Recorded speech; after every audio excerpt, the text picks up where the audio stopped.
Yeah. Um, Let me also get this up just in case. Why is my everything just not logged in? There we go. Thank you. Uh, oh, is that? Oh, I can do that from here? Oh, that's so useful.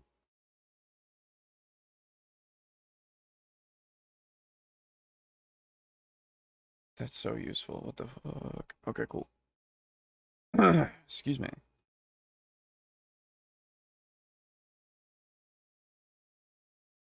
Hey, Pizza Funk, how are you? Uh, okay, good. Bleh. There we go. Okay, cool. I can just like, I can literally just do this. That's super nice. I could literally just steal the other. I could be everybody. Whoa. Can't complain. Good to hear.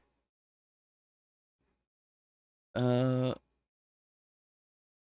you may be able to tell, of course, that uh my throat is kind of fucky today, so I apologize right off the bat. But oh, why is this not using the right? This should be using the It's not using the right profile picture. There we go. Okay.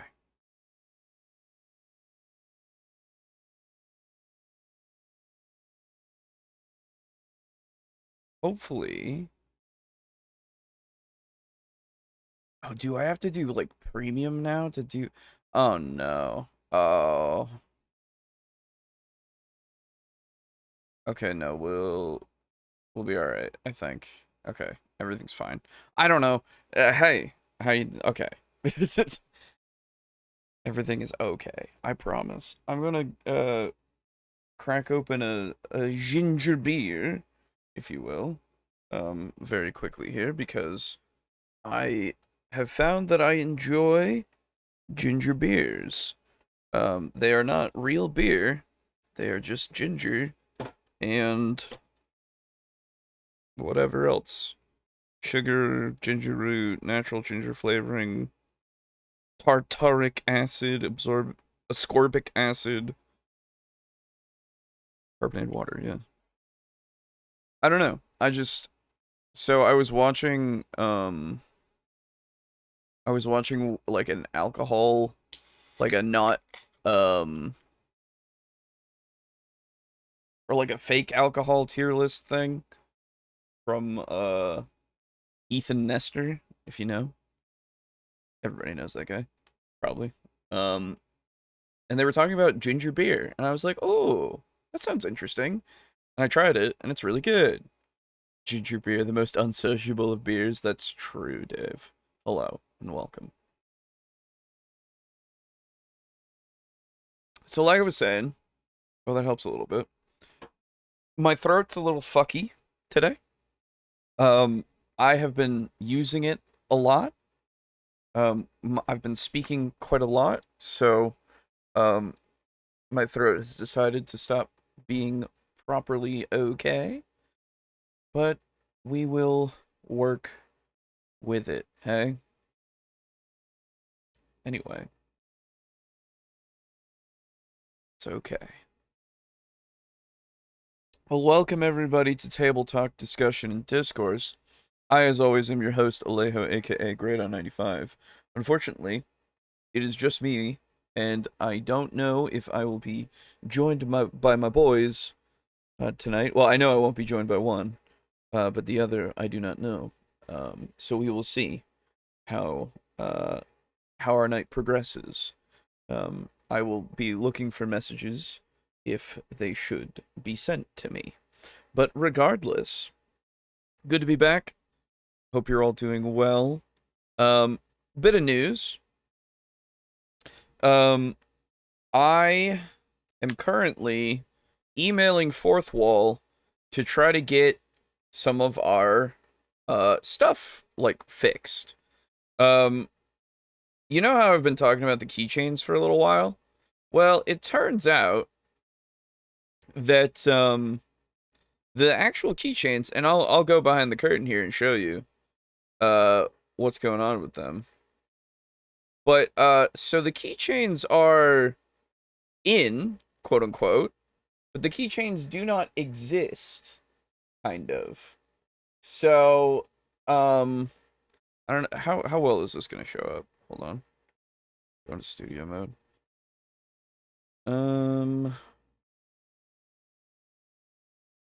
Because that wasn't open first. There we go. Okay. So, ooh, I don't want you to see that. Hold on. Let me put that down here so you don't see that when I change to this screen. Okay, cool. So, if you look here, they are here. They're ready to go, basically. They're on the site. But I can't change this to sold, like not saying sold out.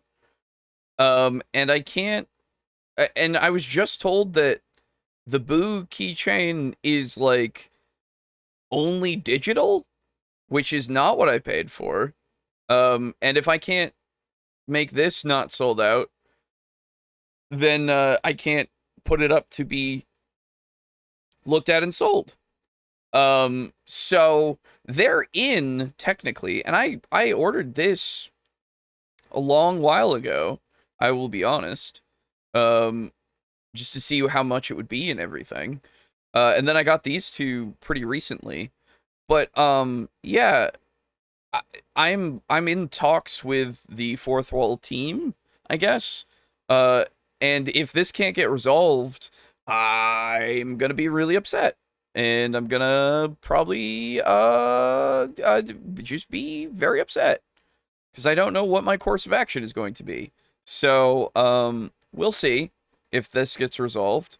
I don't know what's going on, but here's hoping that they figure it out. It's been a few days, so we will see. But as soon as these come out, then I will let you guys know. Storm their offices? No. No. Yeah, I don't know. I might have to like ask for a refund or something for all of the money that I've spent for things that I can't actually sell. Like that's not cool. If I bought this stuff to have the inventory, to have the stock, and it's not actually available. So we shall see how it goes. But that is what we are at. It's not enough that I should succeed, all others must fall. True. What is a town? A miserable pile of secrets. Also true. Okay. So again, I apologize for the quality of my voice today, but it is better than it was. So that's pretty cool. Let's move on to the topics for today. You've probably seen in the actual title, we're talking about OP characters, and we're talking about towns. Namely, this first video is brought to us by the Fantasy Forge. I think we've covered them once before. And this video is called Your Players Aren't Overpowered, You Just Need This. Hello, Viridia. Hello, Shin. So I don't know what this could be, and I don't know, like, the whole overpowered thing is an interesting conundrum that does seem to keep popping up for people, because it's like, oh, in 5e, they're all superheroes, and I'm like, well, I mean, yeah, to a degree, they are superhuman or super whatever in their ability to heal off damage and everything. Which is why we then have to do a little bit more work to make it so that things are more challenging, right? To actually challenge our players. Now, I don't know if this is specifically for D&D. That's what I assume. But we will see. And I guess it's just I don't know. It's balancing your encounters to make it so that they are a challenge, right? That's what we want to do. That's what we're supposed to be doing, I guess, more so usually, which is like present a challenge that is challenging, not something that is going to instantly kill or be so easy that it's trivial. And it's hard to balance that out in something like 5e. So, it's fair, I guess. Also, I do apologize that we don't have a more Halloweeny theme going on right now. I wish we did. Um, the funding that we have right now is suspect because Fourth Wall also like gave us money when they messed up an order of the stock of booze keychains, and so we have money that I'm trying to tell them to take back, but they won't take it back. So like we're up sales that we've never made, and I'm emailing them back and forth saying, hello, I have screenshots of emails that say this is not money that we should have. Anyway, so I was hoping to get us some sort of Halloween theme, but I don't want to spend any of the money right now, because if I spend too much, I can't give it back. Anyway, your characters aren't overpowered, you just need the fury of the gods to burn against them. That is true. That is generally true. Okay, let's begin. Do you ever feel like your players steamroll every single one of your encounters? Like no matter what you throw at them, they seem to just wipe the floor with it and take 0 damage, and then they go flirt with the blacksmith for 45 minutes. Yeah, that's not because they're too strong. It's probably because you're forgetting something very important. And I want to be clear, this video isn't about nerfing your players. It's not about punishing them. It's about why your game might feel unbalanced and what D&D specifically was actually designed to do that you may not realize. And also, side note, this is specifically for D&D 5e. I need to learn to be more specific when I write, so this is me being specific. Yeah, okay. I'm glad that you did that in the beginning, because obviously it's my assumption from the title, because this is the only game that I really see people complaining about people being more overpowered. That's really it. So, you may applaud. Now, with the rise of Critical Role and Dimension 20, amazing shows, by the way, I'm a huge fan, and with lots of other channels and shows popping up just like them, trying to find a spot, right, a place for themselves online and find an audience to do what they love to do, right? Same thing I'm doing, I'm not complaining here. A lot of people are building their campaigns around big emotional moments and heavy narrative arcs, which is awesome. If you know my channel, you know that I love that stuff. I'm a writer, I'm a filmmaker. That is my bread and butter. Sure. But you also need to remember that those are shows. They're designed to entertain, built with completely different pacing in mind than the average home game. So let's talk about it. Well, first of all, what's important to note is that D&D is designed for multiple encounters a day. Like, not 1, not 2. The game is actually built around the assumption that your party is going to face around 6 to 8 encounters between long rests. Yes. I guess that's technically true. Hellfire Club, there's already 1 or 2 institutions with that name. Is that true? So I guess this is technically true. But I always think of encounters themselves as being more than just combat encounters. I also like include social and like quote unquote exploratory encounters all together into encounters, because you can still have them like have these challenges before them that do drain them of resources, regardless of if it's a fight or not. Now Claremont took the name from the BDSM club in New York for the X-Men villains. Really? That makes sense. Now, this isn't to say that you can't still do the whole 6 to 8 encounters thing in your game and still make it work, but I don't know. I feel like even before Critical Role was really big and popular, having like a bunch of encounters to me was very taxing in the sense of my like engagement, I guess. I'm not a big combat guy, so that's my bias coming through. I'm not a big combat guy for a lot of D&D and stuff, and other TTRPGs. Even though I like combat, don't get me wrong, I like combat, but I find that having to plan out 6 to 8 encounters that are specifically combat encounters would get it would just be kind of boring to me. Now, could it be as simple as you are setting them through a town? Part of what's happening is they're getting a chase, or they're having a chase encounter in a way, right? Where they're chasing or being chased through the town, and every time they get a certain amount of feet, quote unquote, they get through certain parts of the city, they might have to encounter something there to fight through to keep running and all of that kind of stuff. Like that would make it kind of feel fast paced and make it more interesting to me. To have like 4 to 8 encounters of like very small skirmishes that you have to kind of get through very quickly. But small skirmishes to me wouldn't be draining characters' resources away nearly as much as is intended, I guess. If that intention is the case, right?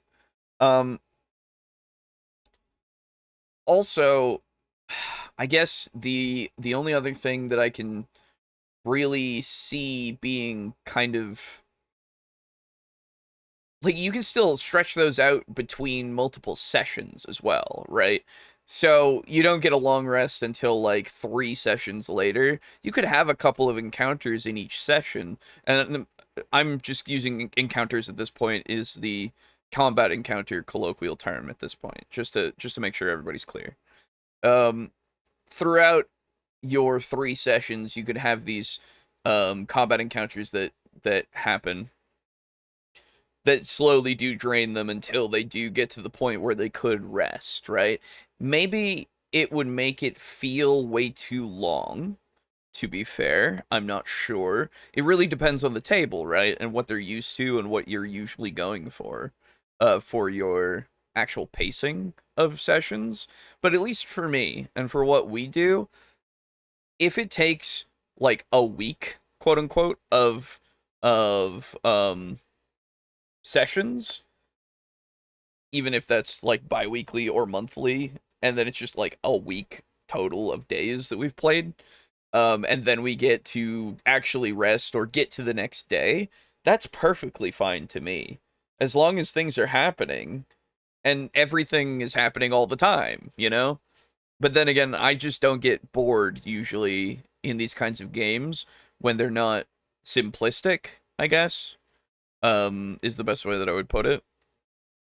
So it's not just dungeon crawls and such, which isn't necessarily simplistic, but if the entire point is just a dungeon crawl, it feels more simplistic to me, and I don't really engage with it as much. I need more than that, right? So I guess that's a way that you could kind of do this without it all being session by session, right? You don't have to necessarily cram everything into the one session, which is an obvious point. But it's just important to note, and maybe he'll say it. Really, that many. And that's because the game was designed around dungeon crawls, like spending multiple sessions, if not dozens, going from one room to another. So it made sense. But we've seen this push towards more narrative-based games, which throws off the balance. And so you, as DMs of those games, have to learn to pivot. The second thing... Well, so here's the thing as well. Like, the original design was dungeon crawls. Would I say that the current design is dungeon crawls? I would say that the current edition's design is combat focused in the sense of needing to flesh out the combat rules, because narrative play is way easier to grasp and like wrap your head around and doesn't need strict rules for, right? You need to have all the rules in there for combat so that you can have that whole fleshed out system. So that it's not confusing and you're not just making up kind of arbitrary rules. My goodness. Um, so it details a lot of them, and the fact that spells work the way they do, and everything, right? Like that's all there, so that they can make sure that all of these like combat spells have their unique places. Now, obviously, we've talked about it before, but seeing more utility spells in the sense of things that would be outside of combat a lot more often are what we would want to see more of, and spells that are just weird, really. But yeah, I mean, I guess it's still it's just it's not refreshing, it's not revamping. It's kind of revamping, but it's just building off of the old core of what like first edition was, quote unquote, right? Or just uh not chainmail. Chainmail was more war game, but those same elements, right?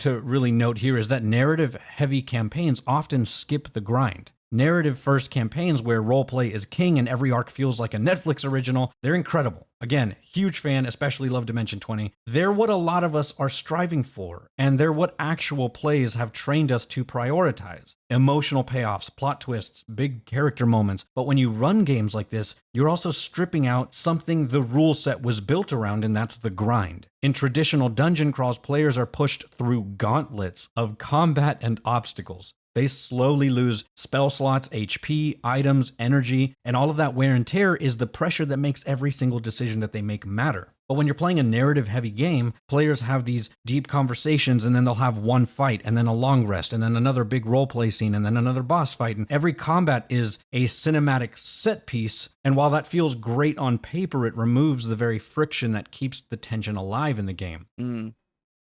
I guess, but I don't know.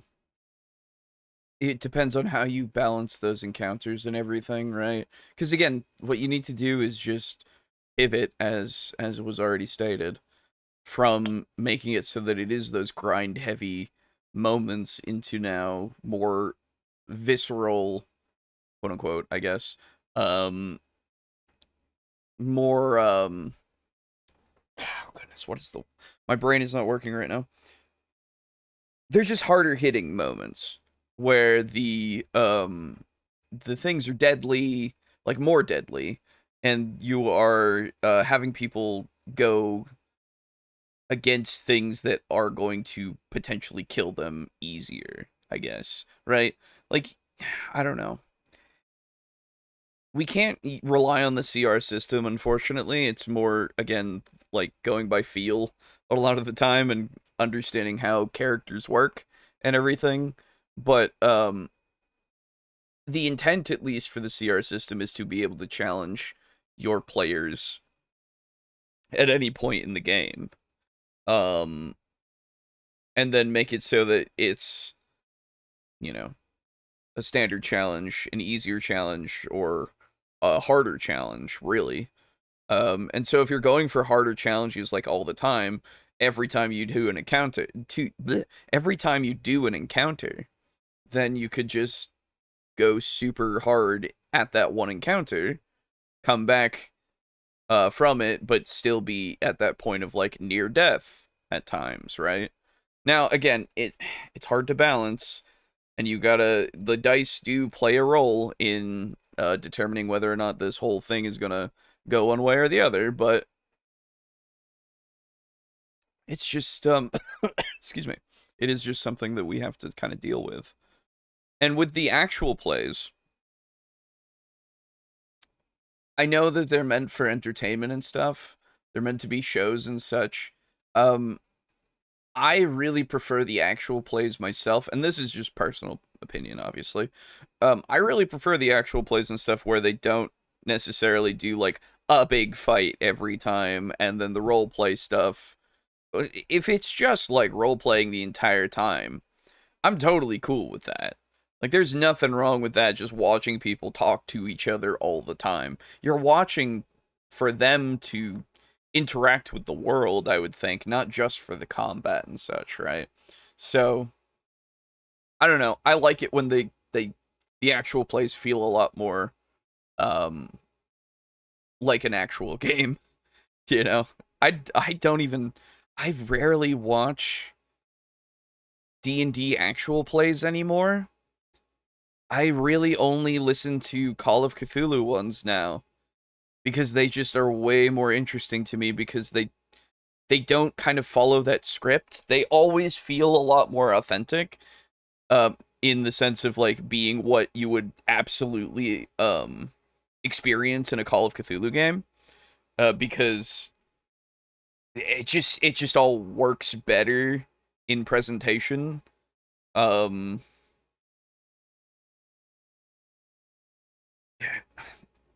it's not like it's better at being presented than D&D. What I'm saying is that I guess it literally is just as simple as Call of Cthulhu actual plays uh are are more, they just do show everything right there and then. Um Even if they're going through a scenario or things are taking a little longer because they're going in different directions or they have a time limit, right? They're doing a one shot and they're trying to do it in one episode basically. So they take like 3 or 4 hours. And they kind of hurry it along a little bit with like a little bit of railroading. They still feel like you would actually experience when you're playing the game. So, I don't know. God, maybe I'm just like done with D&D actual plays. Oh no. Not like I don't enjoy them, but like there's just something there's something more to the Call of Cthulhu stuff because it's a lot more role play for me, more for me, by the way. So,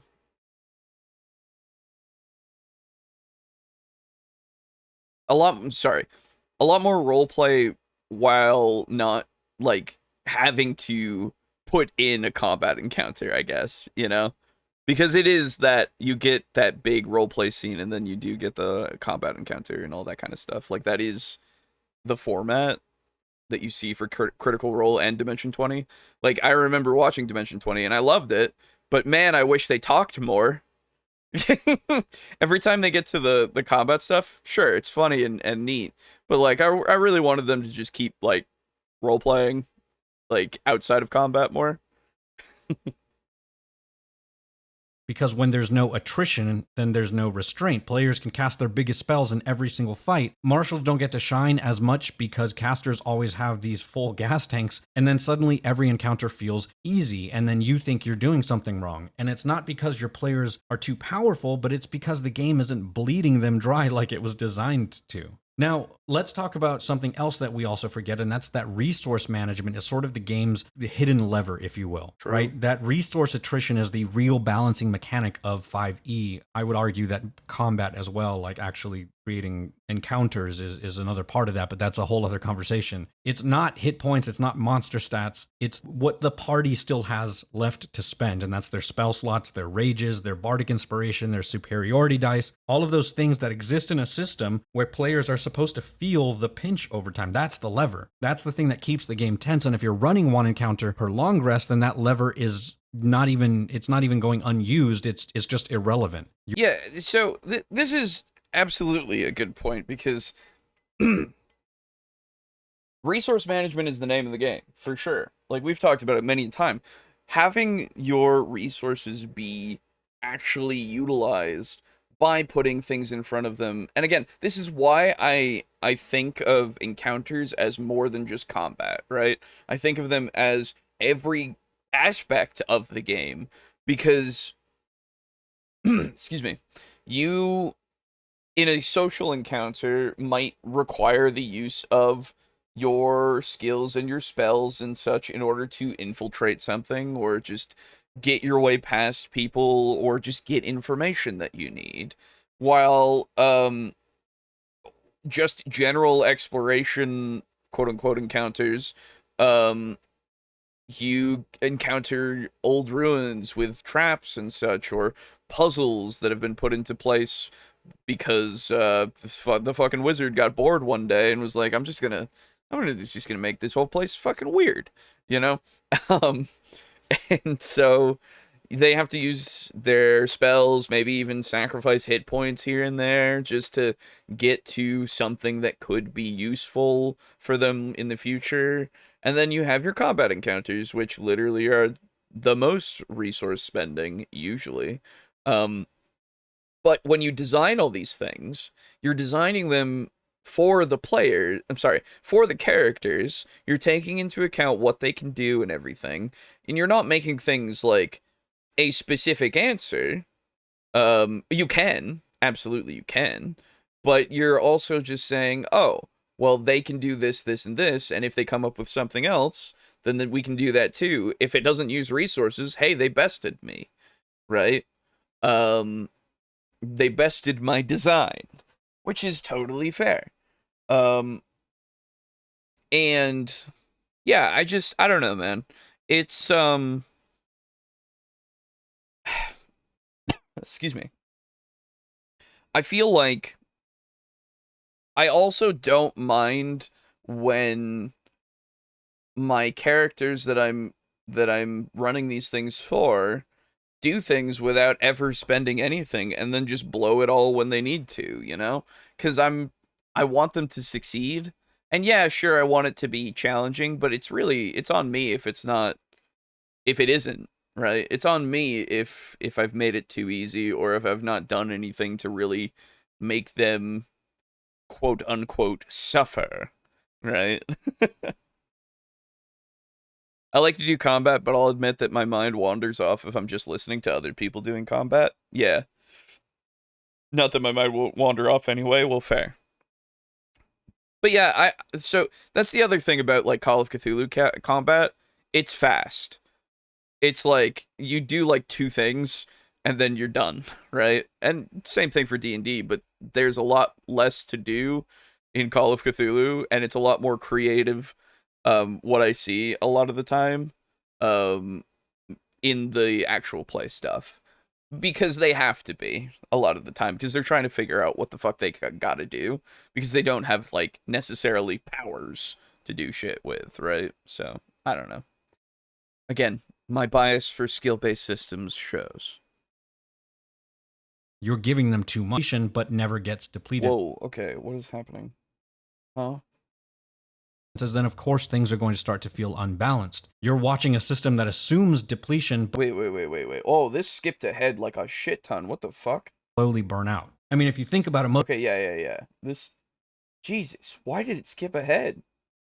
then that lever is not even going unused. It's just irrelevant. You're giving them too much because 5e was designed so that players start strong and then slowly burn out. I mean, if you think about it, most spellcasters are loaded with options that are powerful if used carefully. But if they can cast Fireball every fight with no consequences, then of course things are going to start to feel unbalanced. You're watching a system that assumes depletion but never gets depleted. And it's not just the casters either. Fighters with Action Surge, Paladins with Lay on Hands, Barbarians with Rage, they're all tuned to survive multiple fights. When they only face one, then that challenge is artificial. And then the last thing I want to cover is how encounter variety matters more than difficulty. So let's say you realize that your players are steamrolling everything and your gut instinct is probably to crank the dial. So you double the HP, you add more actions, you throw in a dragon with maximum damage breath, and that'll shake them up, like once, maybe twice. But the problem is that increasing the difficulty isn't the same as increasing tension. What you're actually doing is just stretching out that fight and making it more and more boring in my... Yeah,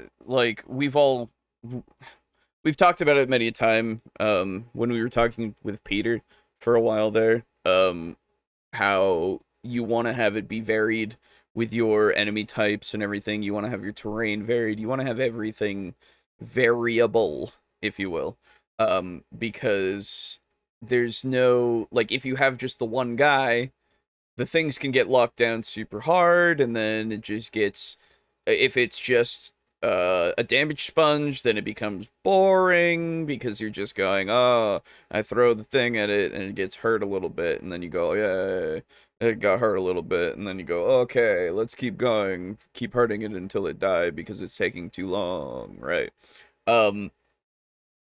It can get that way. It doesn't always, obviously. It depends on the level of investment and what type of monster and such it is.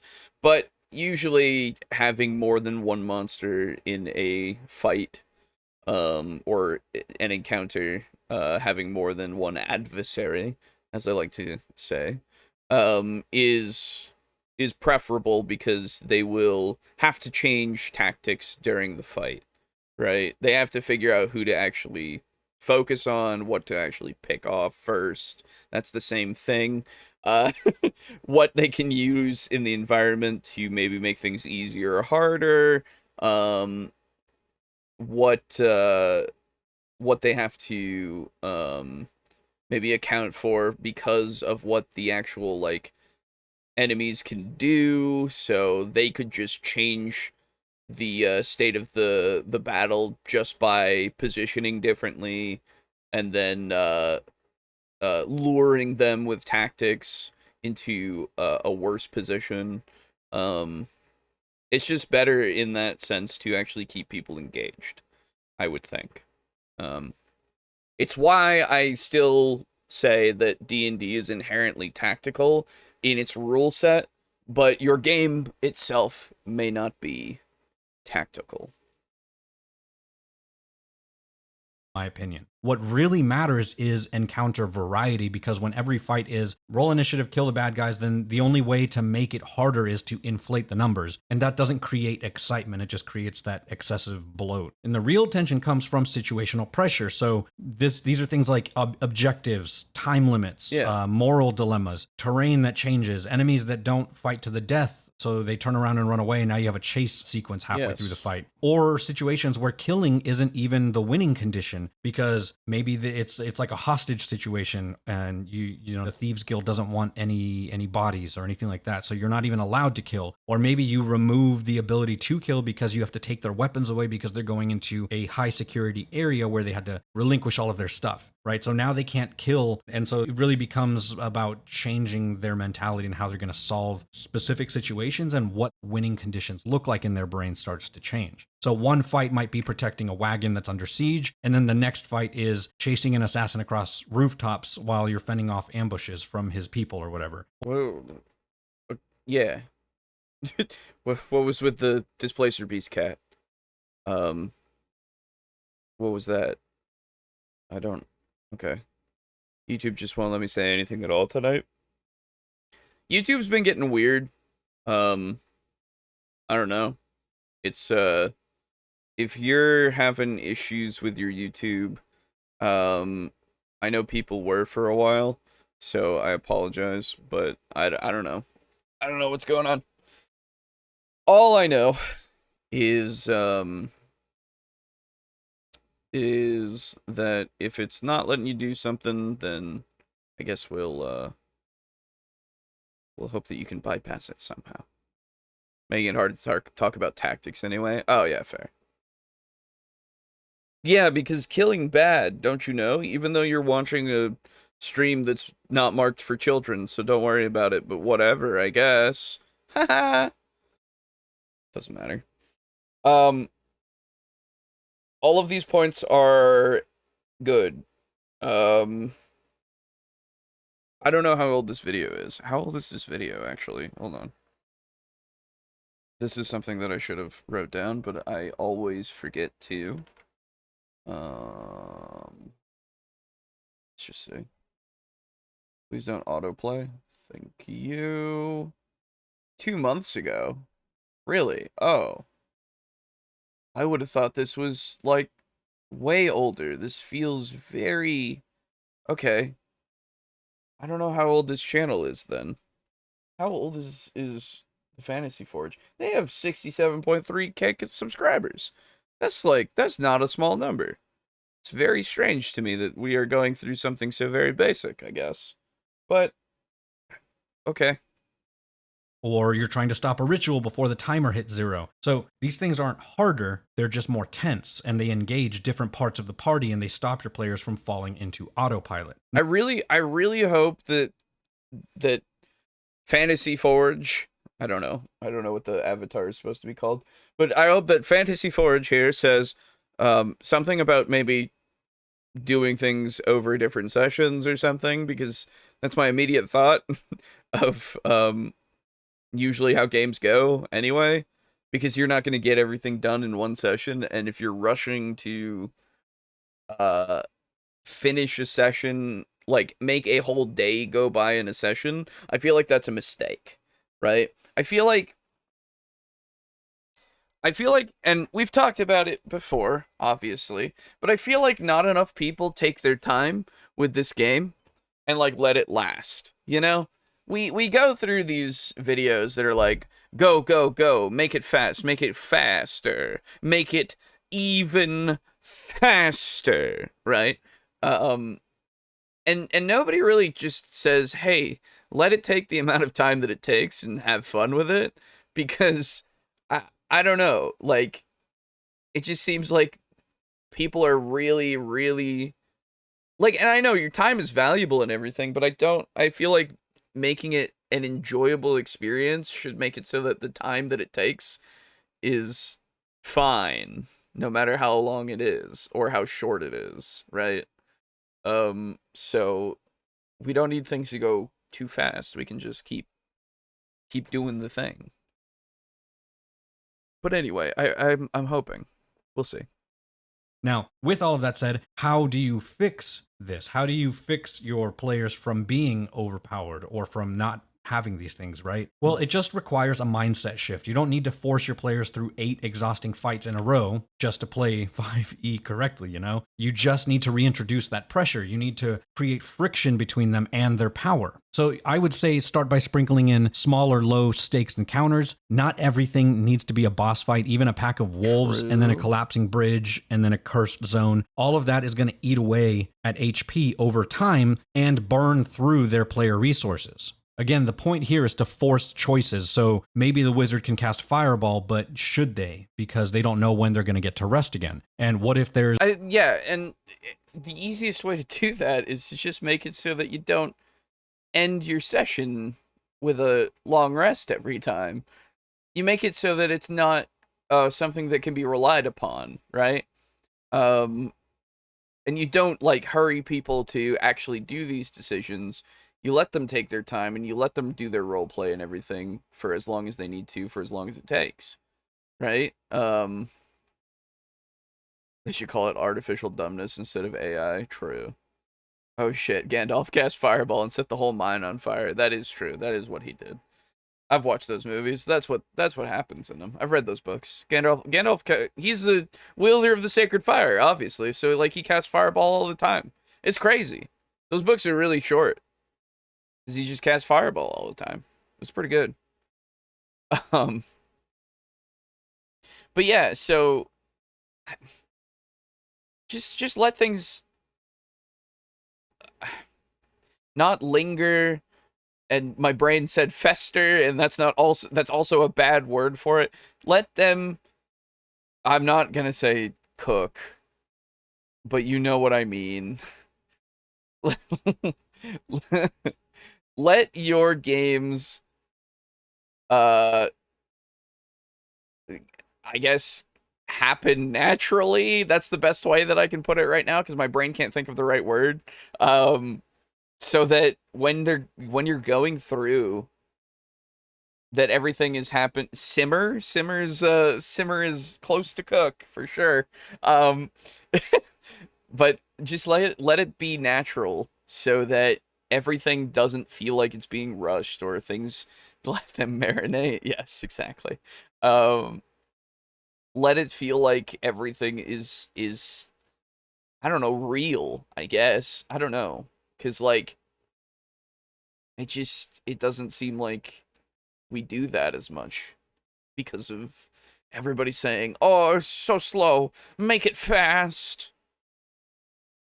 There's something worse waiting after that, right? Then they're going to wish they had that Fireball, and that's what you want them thinking. You can also limit rest opportunities, like narratively. Maybe the dungeon's collapsing. Maybe long rest requires safety, right? You know, you can't rest right now. There's too many enemies nearby. Why wouldn't it already? Why is that not already just a thing in your brain at that point? Because, like, again, run your game however you want, okay? First off, let's just be be absolutely clear. Run your game however the fuck you want. You want all of the long rests to just be safe every time. That's your prerogative. That's fine. But what I'm saying is, when I go to bed at night, I'm pretty sure that I'm safe every time because I'm in a room inside of a building that is locked away from outside, right? Outside always wants to come inside. I don't know why outside's so great when it's always trying to come inside, but it's trying to make the inside great, I guess. I don't know. Um, but I'm pretty sure I'm gonna be good, and then I can be fully rested for the next day, which is rarely the case unless I take a bunch of melatonin. But yeah, it would make sense in real life if I was out hiking and I have to set up camp, then I'm far less safe and I might not get as good of a rest. So I would have to take maybe a short rest, or maybe I just risk it inside of my tent, you know? Like it just seems like it's the easiest thing in the world to wrap your mind around, to make it so that this now is a harder or a more realistic kind of scenario, I guess. And again, your realism may vary in your actual games, but it's it might be good. I don't know. Nature just wants to come in and see you, Alejo. That's true. But I don't want to see nature right now. My throat hurts. Or, in my case, on my table, you need a full 8 hours without interruption. Otherwise, it starts to take a toll. And that's what a long rest is, by the way. It's a full 8 hours without interruption. That's like what a long rest is. So why would it be specifically at your table and not at every, like, okay. If the party's being hunted, well, now they don't get a full 8 hours. Yeah. And that doesn't punish them. It just, again, reframes that tension. It just changes the stakes for them, changes the situation. True. Now, what's even better is when you can mix in mechanical pressure with that story pressure. So maybe the party has to stop a ritual before dawn, and then suddenly long rest isn't an option because things are moving faster, and now your players are having to play smart instead of playing strong, right? Because now you're squeezing those mechanical fixes. So why did we do the mummy there? That was strange. Maybe because squeezing? I don't know. I guess really ultimately that's the fix. You don't nerf the party, you nerf the predictability of their safety. And in doing that, you never want to nerf your players. You never want to take away their agency, their ability to do anything, ever, really. Unless it really makes sense that you would. Like mind control or some sort of effect of like hallucinations, or like anything that would actually narratively make sense in that way, right? Because you're not going to make it so that they can actually enjoy being their character, because they can't just be their character mostly. I don't know, it's a double-edged sword in that way. Because there are times where if you just take control with like a possession or something, or they have to like in Vampire, when a frenzy takes over, sometimes the actual storyteller can take over the vampire themselves, right? So their character just gets their control taken away from them. What I like to do in those instances, of course, is say, hey, your character is going to act in some way that's like this. I trust that you can do that.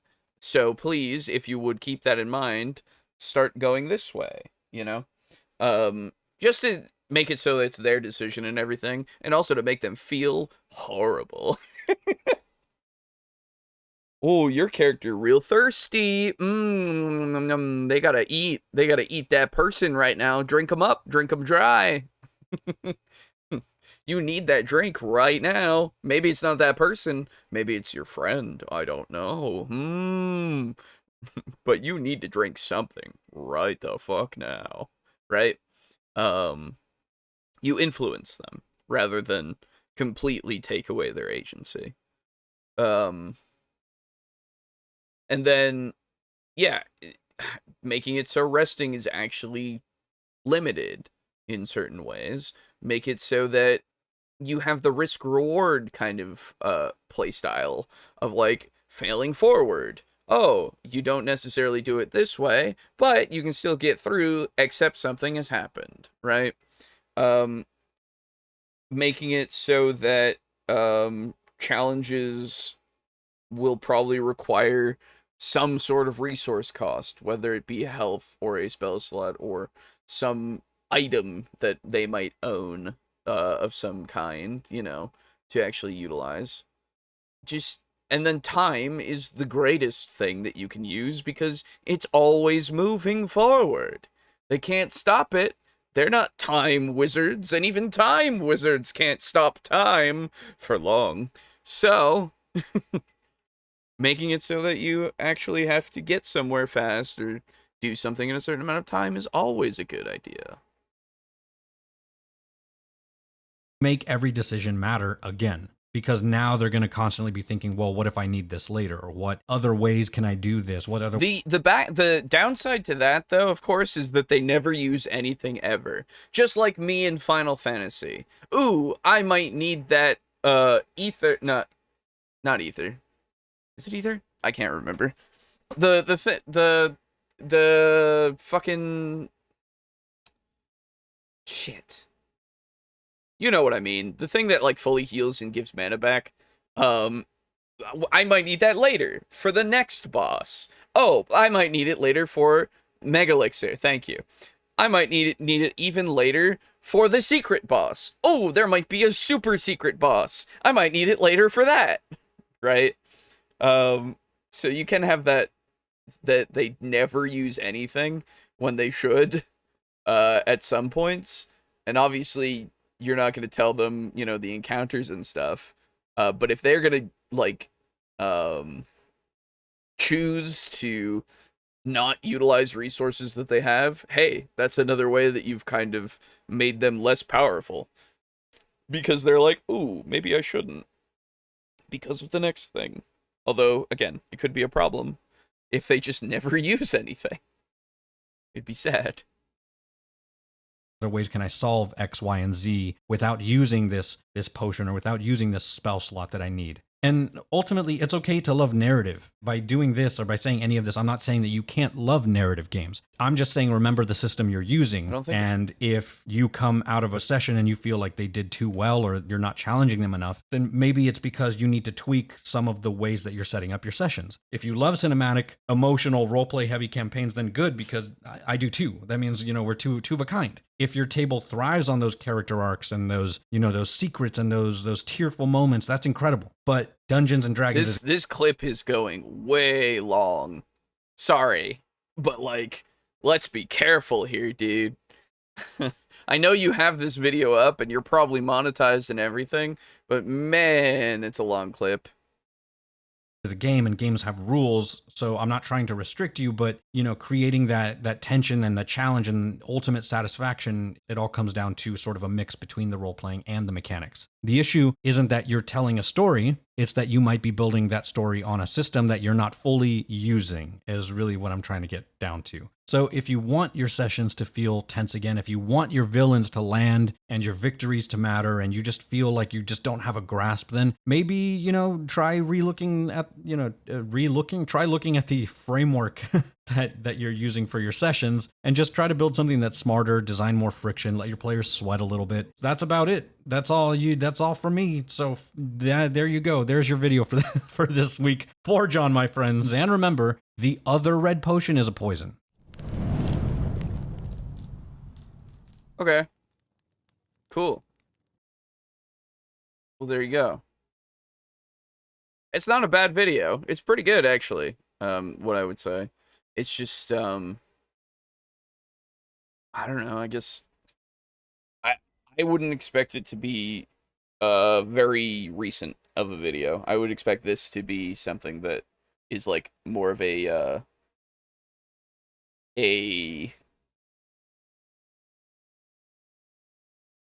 starter video, I guess, quote unquote. It just feels a little strange to me, but you know, whatever. Not bad, not bad. That's not true. Poisons are green. True. Poisons are always green. Everybody knows this. Every poison is green. It's illegal to make a poison that's not green. Why would they do that? That would be illegal. Anyway, okay.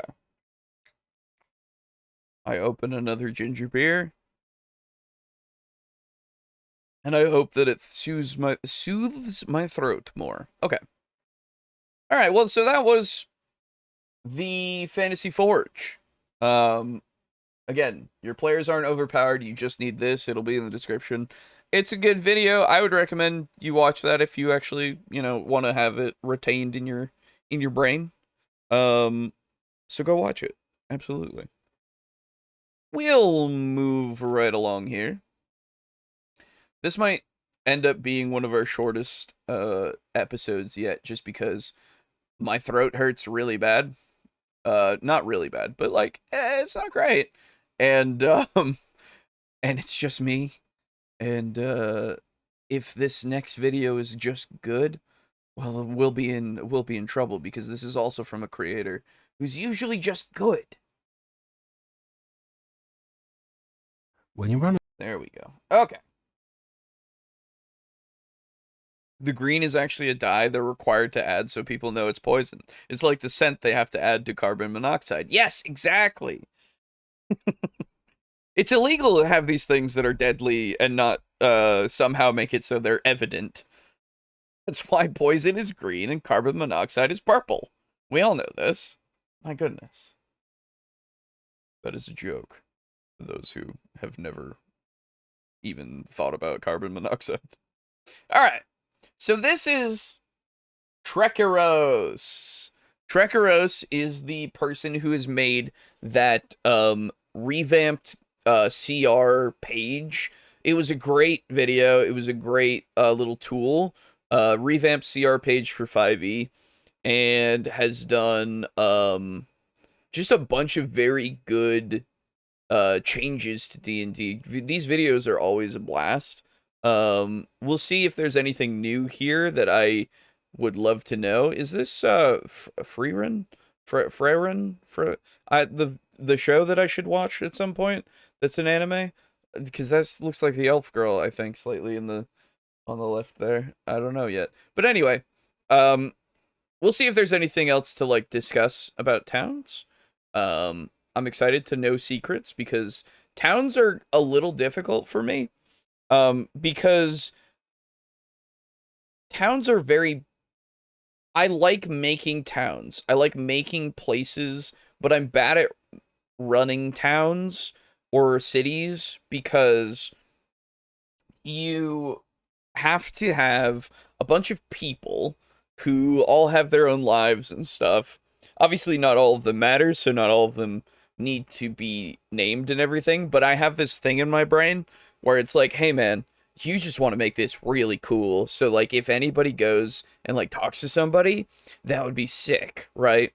And then they could just learn about them, and then like if they wanted to get involved in their life and make it even worse, they could, right? Because whenever a player character interacts with any NPC, that NPC is not going to have a better life necessarily. No, no, no.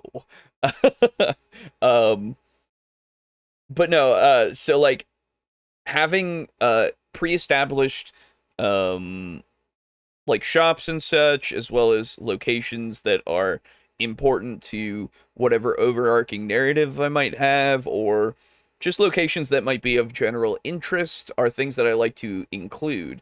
And then when we get to actually having the roleplay between characters, whether they be random characters or actually like important to the overarching narrative characters, I like to then weave those places in somehow by then giving little things of like, oh, this character actually wants you to go over here to involve this, which actually is now involving this person from this place that you haven't even been to yet. I'm thinking of one thing very specific that hasn't come into play yet for Vampire, but it is something that is now in the works. because of things that have happened. I just need to get to a point to actually reveal it. But things like that, where you do it on the fly and everything, just to make it so that the world feels a little bit more like it's a little coincidental, don't get me wrong, but it is something that makes it feel like things are connected, right? I don't want to do crazy coincidences, but sometimes coincidences are fine, right? Coincidences aren't necessarily bad. Coincidences can be used very well. But anyway, towns, right? Sewers in towns. Those are also places that I have trouble with. Because it's like, what do you do with that? Do you want to make it so that it's crazy? Does it have, and I'm thinking about now, like, more of the modern setting that we're doing. Do you want to have it be like there's like train stuff or like abandoned parts of the town, the subway itself, or the sewer system itself, or you can do that for D&D as well, you know? Why is it that way? Why do you have this thing here? There's a bunch of questions that you then have to do because of the way that you structure your place and then put in like encounters and such. So anyway, secrets. Let's see. When you run a game of basically any tabletop RPG ever, there are times when your players are neither fighting dungeons nor exploring dragons. It is free. I recognize the. I've never watched it. I hear good things. And yet, this peaceful time that the players and their characters spend in town between adventures, that's when they can get to know and eventually grow to love this world that they're supposed to save. It isn't where the adventure is, but it is where much of the heart of their story is. So how do we create towns and villages that our players will remember for the next 10 years? Let's talk about that for the next 10 minutes. Cool. The first thing you Can I just say, if you haven't already gone and subscribed to Trekkeros at this point, and you're somehow watching this video or this podcast before ever looking at this channel, then you better go over there right now. Link in the description for this video. Watch it yourself, because fucking this creator is great. Every time. Okay?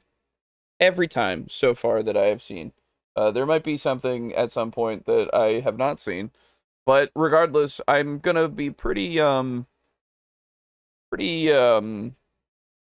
confident saying that most everything that this creator makes is good. All right, did everybody leave yet? Am I alone? Let's go. Towns are also legally required to be built on top of older towns, so there's an underground city below them. True. Yes. If you go and dig under any city in any part of the world right now, in real life, I'm sure you'll find the town that it was built on top of. your fantasy town is going to need is probably a good map, which is exactly why I asked Incarnate if they would like to sponsor this video. Incarnate is the online map making tool. Hey, Incarnate was the thing that we used for Devils and Dice. Boo made a bunch of maps in Devils and Dice with Incarnate, I think it was. That's cool. Hey. You've seen me use in pretty much every single one of my supplements. It's very easy to use, and with it you can create anything from world maps and city maps all the way down to dungeon maps and battle maps. I've been using the pro version in my home games pretty much ever since I started GMing, and it has allowed me, a talentless hack, to make beautiful city maps like this one or that one. They have over 20,000 assets, which really helps with creativity and world building, because every couple minutes you stumble upon a cool asset and you have a sudden realization like, yes, actually, my city does in fact need a giant interdimensional gate, thank you very much. It also has a really useful explore page where the mapper community posts hundreds of maps every month for you to clone and edit. One time I took this map by Nemrod, changed the background to an icy landscape, and if you don't tell my players, they'll never know I didn't come up with it myself. Now, you can use Incarnate for free, but you get so much out of Incarnate Pro, especially for just $25 a year, that in my experience at least, it's worth every penny. 25 a year? Jeez, okay, you're selling me now. This is not sponsored, by the way. This stream is not sponsored. I just want to make that incredibly clear. We are never sponsored. We sponsor ourselves here. Thank you. If you want to check it out for yourself, you can use the promo code CRITICALI to get access to Incarnate Pro for 7 days for free. And right now is the coolest time to try it out because you'll get to take part in the open beta for Incarnate 2.0. I don't know when this video was made, but it's been months probably, if not years at this point, so take all of what this video is saying with a grain of salt. Which is available to all pro users. It introduces a bunch of new features to make creating maps even easier, and a new sci-fi battle map style, which is really good timing since, as you might know, I started working on a sci-fi RPG just a couple months back. In fact, if you catch my next stream this Saturday at 3 PM CET, I'll be using Incarnate to make a bunch of sci-fi battle maps for my game. So come hang out and chat. He made his own game, too! This guy's sick. What the fuck? Trekaros, keep doing what you're doing, dude. I hope you continue to succeed forever. About level design and map making tricks with a... I will say, this video is 16 minutes and 13 seconds. And we are 2 minutes and 12 seconds in right now. And, like, I'm not upset about it. I'm just saying, not a lot of the thing just yet, so. A certified Incarnate nerd. So now you have a great looking map. Let's talk about what to put in that map. Cool. Throughout the years, D&D has had a lot of starting towns. So let's go through a couple of them, see how they present their information, what they do right, what they do wrong, and what we can learn from them. Interesting. Hamlet was a lot of people's first RPG village, and it set the standard for what a D&D town should look like for decades to come. It was published in 1979, and besides featuring the wizard with the sharpest jawline in the entire multiverse, What the fuck? We had the Chad meme before Chad meme was a thing in fucking D&D? That's where it came from? No. Hamlet was basically designed to be the most generic medieval fantasy village possible. I was gonna say, like, looking at it, where are we? 2 minutes 44? I'm already gonna go back. Where is it? There you are. Okay. I just want to look at it. So, it looks incredibly generic, but, like, this is, you know, like, this is an actual, well, it's not really, like, a real castle town, is it? Because this looks like it's supposed to be, excuse me, somewhat of a garrison there. But usually, at least in my head, I usually think of, big, and this is only a village, so it makes more sense that it wouldn't have this, but the walls and stuff that you would see because of it being somewhere where a noble is, you know, because usually the noble has a castle of some sort and they would have actual defenses, and because they wanted to, like, keep their people alive and such, they would have areas that the people could come into and, like, actually be. Though I guess this is just like a tower with some sort of garrison with it's a walled structure of some sort. Maybe it's using that natural plateau here, I guess. I've never seen this map, so it's actually kind of fascinating to me. That would fit in for a Dungeon Crawl Classics game, that old blue ink print D&D books.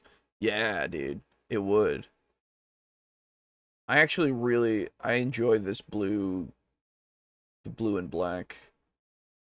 Or not black, but just the blue ink. Okay, so you've got a farmer here, a woodcutter, a barn, more farmers. They're a bit ways away from this structure, so if they get raided first, they're fucking dead. What? Is that henchman or herdsman? I can't. It's probably a herdsman. Wheel and Wainwright makes sense. Stonemason, very cool. Another farmer, because you do need a bunch of farmers. Village elder, nice. Village hall, tailor. Inn of the incompetent wench. Inn.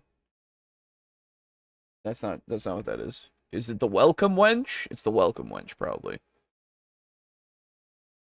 Reference. Brewer. Cabinet maker. Potter. Okay.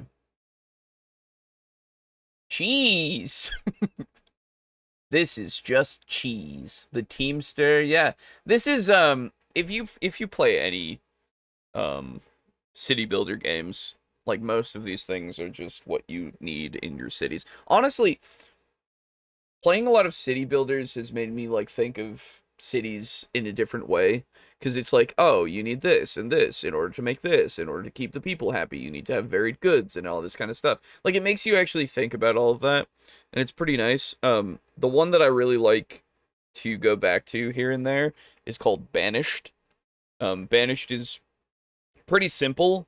You can get a bunch of, like, mods and stuff for it if you want to, but, like, Banished is a pretty simple, city builder that kind of just does that very... It's difficult as well, but like, yeah.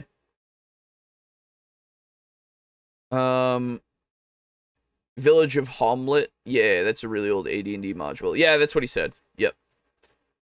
The normal list price for Incarnate is $63 a year, though. For that price, you could get Dungeon Draft and Wonder Draft and actually own the software. I didn't know that. See, this is why we're not sponsored by anything, because we have people come in like Dave, who say, actually, you can just buy this software and not have to pay for Incarnate. Hold on. I want to see Dungeon Draft. Dungeon Draft. How much is Dungeon Draft? Because I actually am looking for some... Ooh, this looks cool. Ooh, how much is this? $20 for Dungeon Draft. Okay. And then Wonder Draft. Hold on. Wonder Draft. Let me look at this. Oh, that looks cool too. $30. Yeah, dude. Ooh, these look awesome.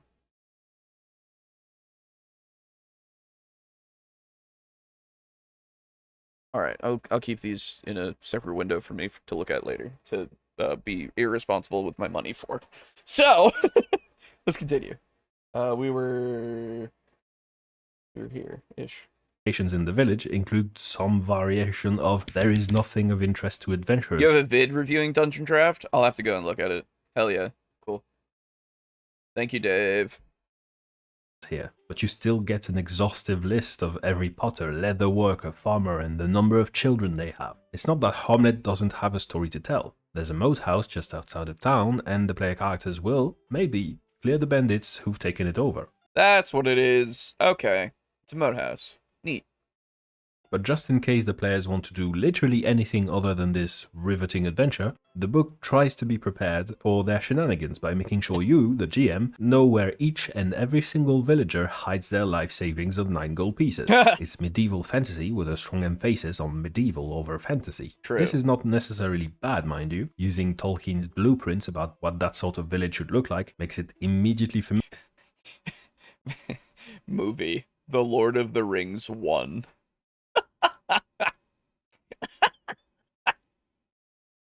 That's technically true. It's just weird to see. Familiar and understandable. Hamlet is not very original, but it's not designed to be. So let's fast forward 3.5 decades. The year is 2014. Wizard of the Coast just published Phendelin, the latest in a long series of generic medieval fantasy villages. Let's see how things... Okay. So here's what I immediately notice, right? What's interesting to me is that this is not labeled at all on this map. The immediate notice is you come in, you have no idea what anything is. Though this could be just the one that you give your players rather than the actual Dungeon Master one. So I will reserve my judgment for now, a little bit.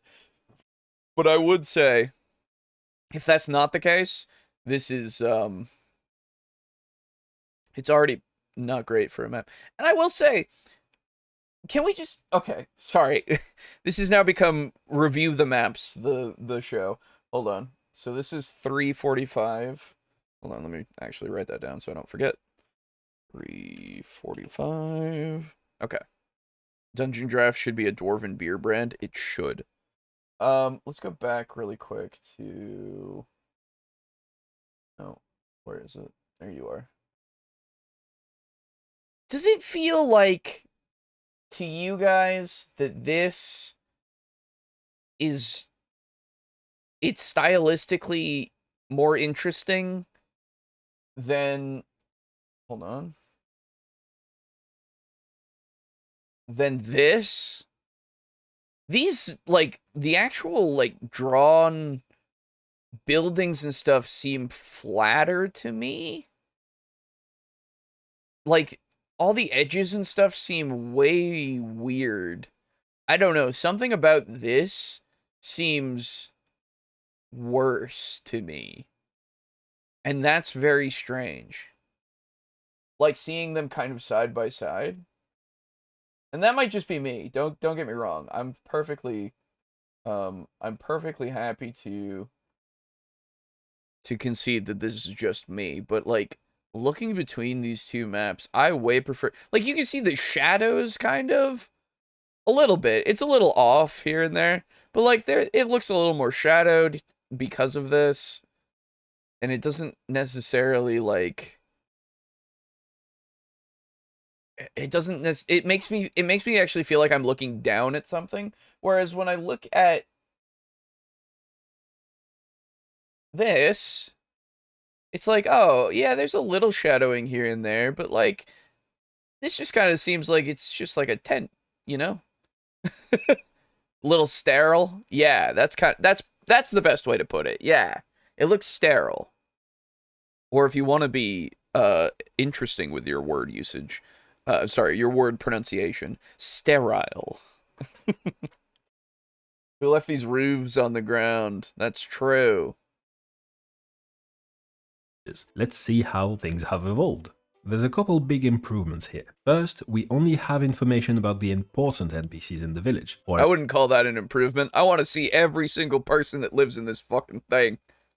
Everyone else, the book simply tells you to default to a commoner stat block if and when your players inevitably start burning an orphanage or 3. Second, the book spends much more effort actually drawing the players towards those important NPCs. The player characters arrive in Fendelin late at night, and the NPC they just saved, Old Man Sildar, tells them they should spend the night at the inn. The players can choose to do 1 or 2 things before they head there, but then every store closes for the night, and the only thing left to do is pretty much to follow Sildar's advice. Even if Sildar isn't there, or the party decides not to listen to his advice, the cards are stacked in the inn's favor due to its location. The party reaches Fendelin from the north, and the first 2 buildings they see are the town's general store, so they can trade loot, and then the inn. Once they get to the inn, the DM is told to have the patron. I have to say again,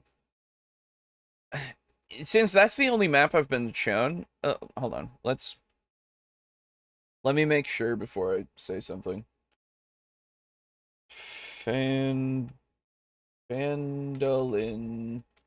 app. IV. Okay. Images.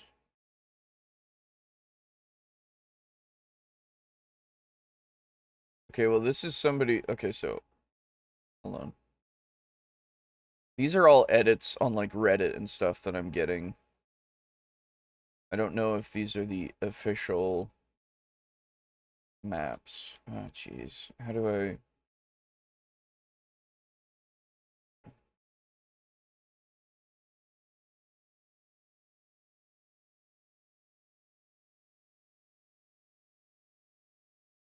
Well, somebody mapped every single important building. That's pretty cool. But is the original Fandolin map without any like actual notations on what each building is on the map? Is that really how it looks? Because every time I see Mike Shelley, Schlee, not sure. That's the interactive Fandolin map that I keep seeing as one of the things that it's actually the one that I would use, because it actually has a lot of information on it and it's interactive, which is cool. But Fandolin map for players? Okay, wait. Well, now that one just has numbers, which is there. I know that's how we do it now, but like I feel like we've lost something.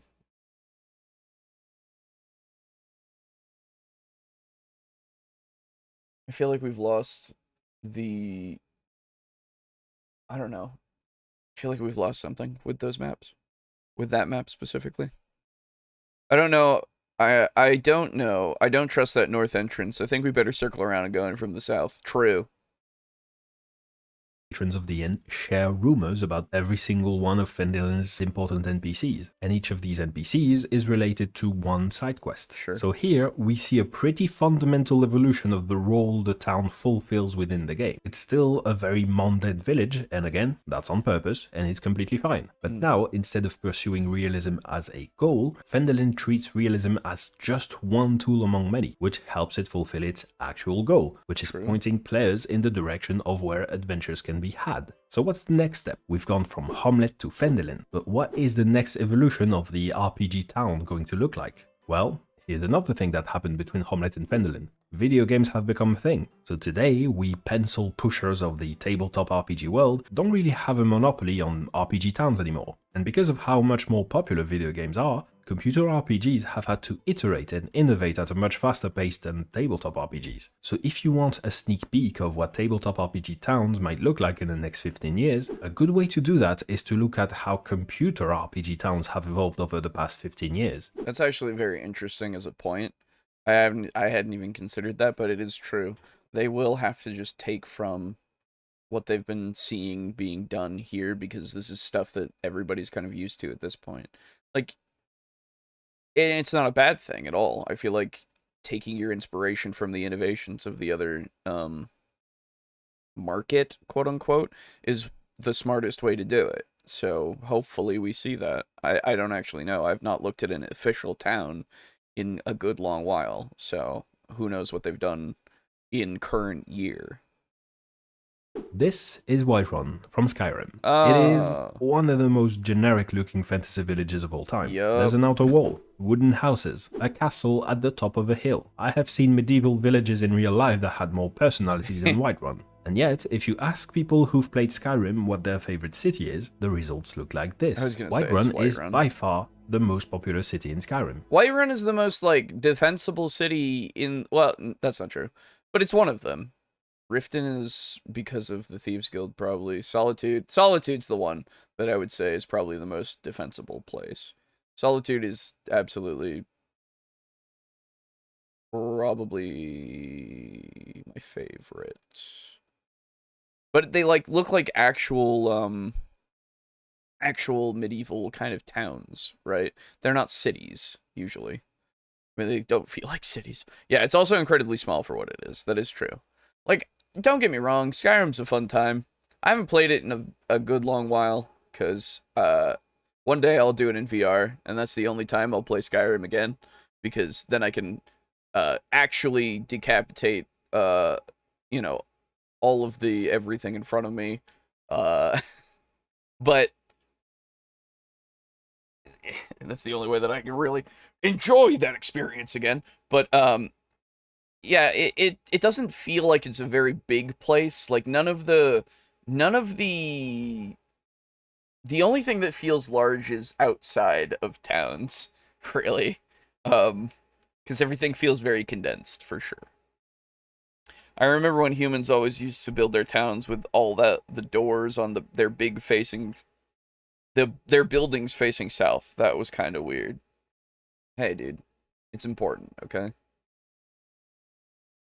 It easily beats towns with a much more unique aesthetic like Markarth, Solitude or Winterhold. So which I don't understand why it would beat them out, but sure. Why is that? If our goal as game masters is to make cities our players will care about, what is that magic sauce that allows Whiterun to dominate the mental real estate of Skyrim players? It's the one that all of the game kind of takes place in. Like Whiterun you go back to like 37 times. Because the Jarl and you have to trap a dragon there and everything. Like it's the main town. Honestly, I feel like that's the reason. You have to go there all the fucking time. Despite being a generic fantasy village. Well, let's see what a typical player's experience looks like when discovering Whiterun for their first playthrough. First, you get an encounter just outside the city gates, where the companion... You can miss this super easy. I never saw the companions my first run through like this way. I just went into Whiterun and then went to the companions' actual building. Because I didn't see them fighting this giant.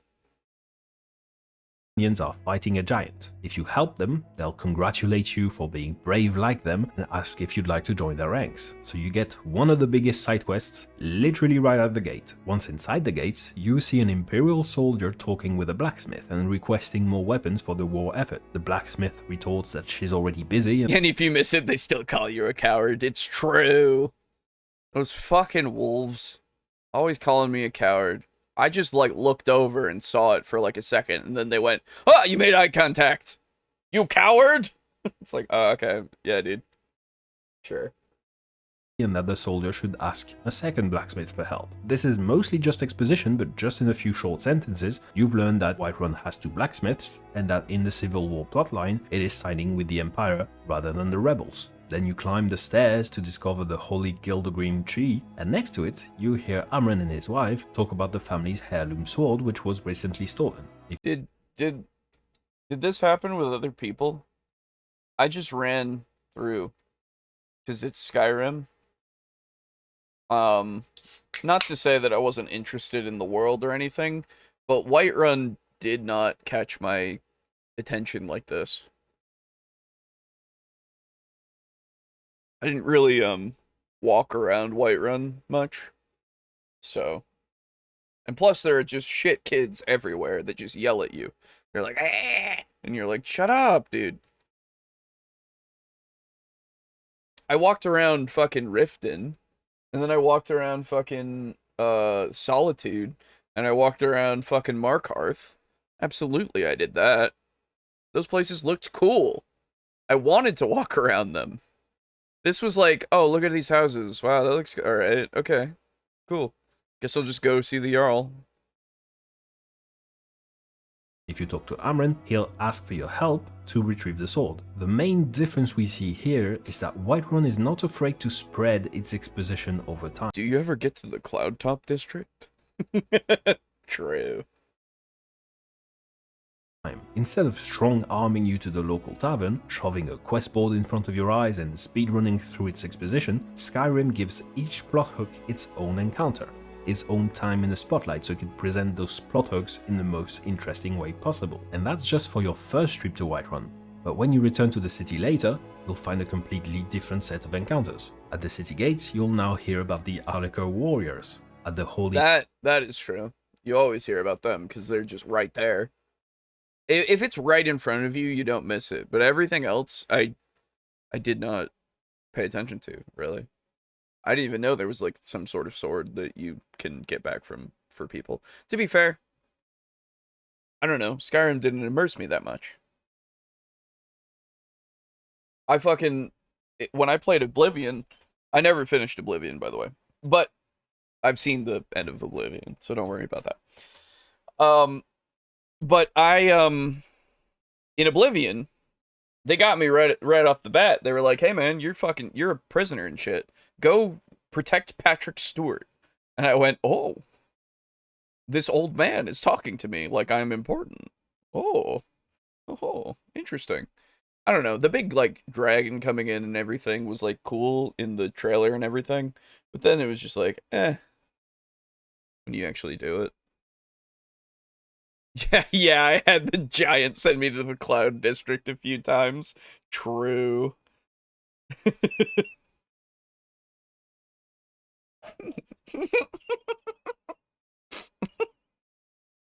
I saw that before it came up on the stream. Take this amulet, number 1.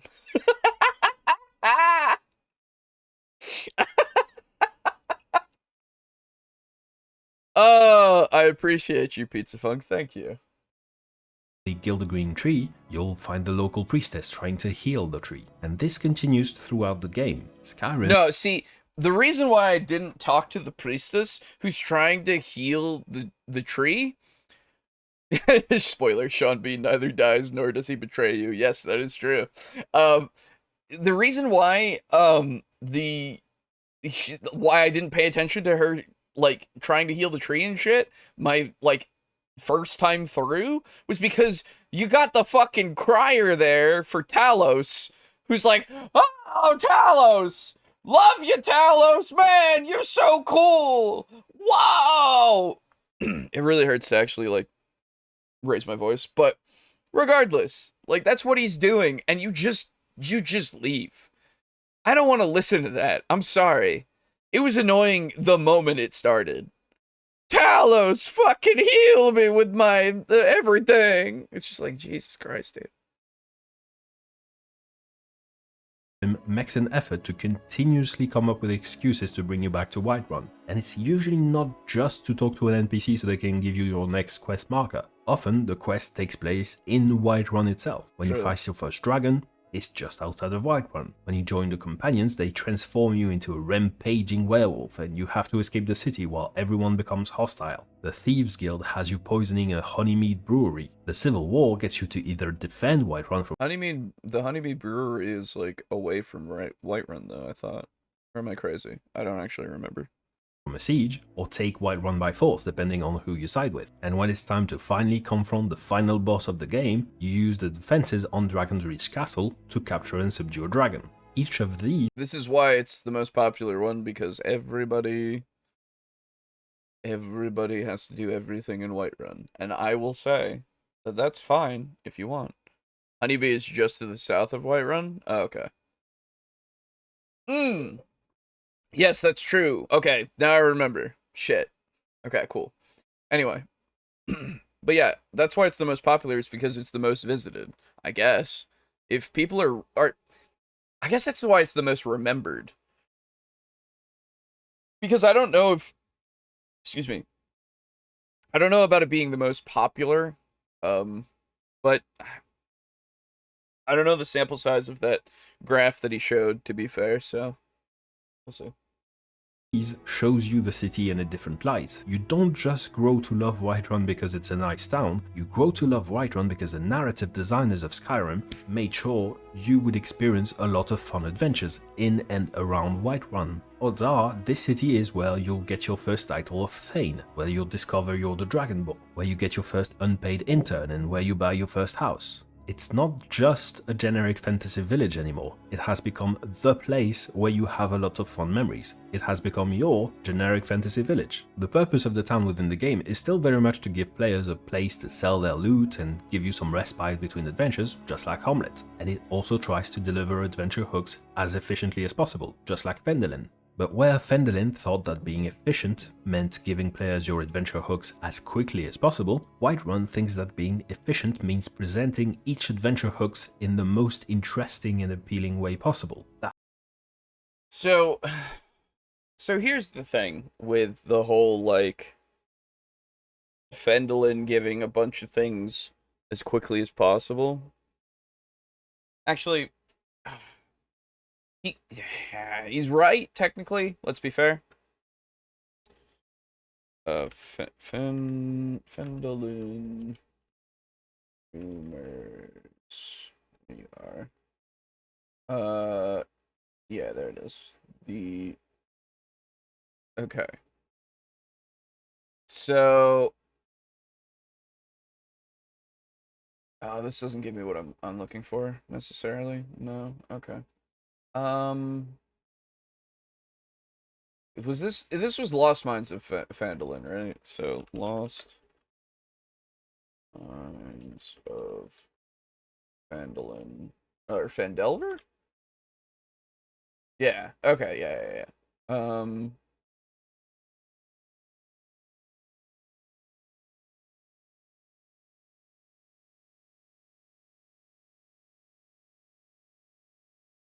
I'm trying to find... I do not care about your AI mode. Thank you. I'm just trying to find the... Okay, well, okay. I just want to look at, like, the actual book. EDF. Thank you. Any flip. You're my hero. It's the first really big, really well-stocked town where you can get a house. That's also true. I do forget about that.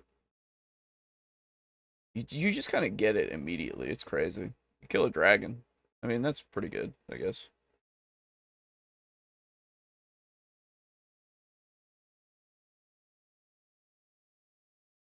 Also, you can activate the Talos Blessing behind the shouting guy, but it doesn't have any effect other than clearing all your diseases like every other blessing does. That's true. Oh, I forgot you said I love humanity, Talos. That is true. Okay, here we go. Phandalin. Okay. So... yeah, here we go. Ah, I'm wrong. Cool. I'm glad I'm wrong. Alright, so first off, let me get this up here so you can see it. Because I think it's important for you to know that I was wrong. Hold on. It was important that you know that I was wrong. Okay. So first off, when we talk about the Lost Mines of Phandalin here, we're also looking at the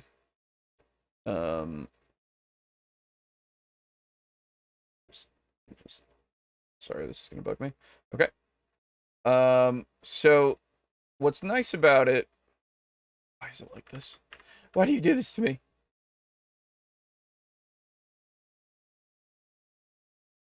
Cool. So this actual book does give you where everything is when you're looking at the map. So that's good. This is obviously that's takes away my issue that I had with it, because I hadn't actually seen the actual map in the book. This is hard to see. Hold on. There we go. Actually, let me put it over here. Yeah, it becomes way bigger like that. Good stuff. Okay. If I put it on my bigger screen, it becomes bigger. Who knew? Whoa. Alright. So let's just look at the rumors here. Okay. Spending a little time in the common room and chatting up the townspeople can provide the characters with a number of good leads to explore in and around town. NPCs present in the Stonehill Inn and the rumors they pass on include all of these rumors. These leads should point the character towards opportunities for adventure in and around Phandalin. In addition, any NPC at the inn can tell the characters that the Red Brands frequent the Sleeping Giant tap house at the east end of town, and that the ruffians are trouble. So...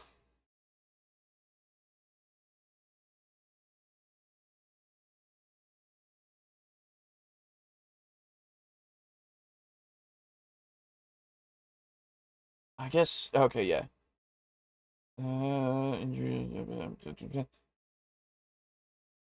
True. No, don't worry about impressing your players with your thespian skills. That's nice. I just... oh, that makes it easier. Wait, okay.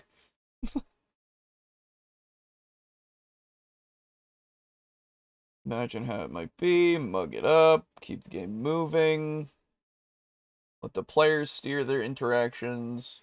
They have no reason to fight ordinary townsfolk, but if they do, give them commoners. That's what he was saying before.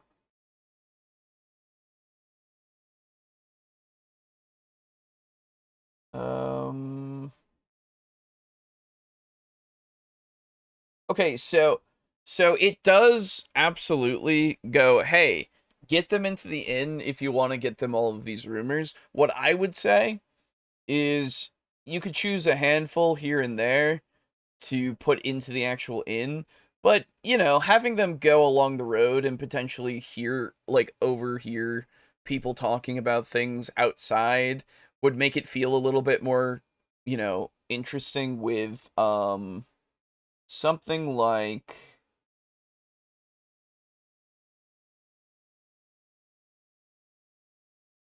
I mean, the inn is where everybody's going to go rest and everything, right? But if you do something like, oh, let's go with Pip here. He's the young son of Toblin. Toblin? Toblin. Who's Toblin? Let's find out. He's the innkeeper. Maybe he's outside of the inn and he's running around the inn, like outside of it, going down the street to go to where did I go? Huh? Oh, is it because I did that? What is happening? I'm no longer on the screen. What's going on? Sorry. I'm...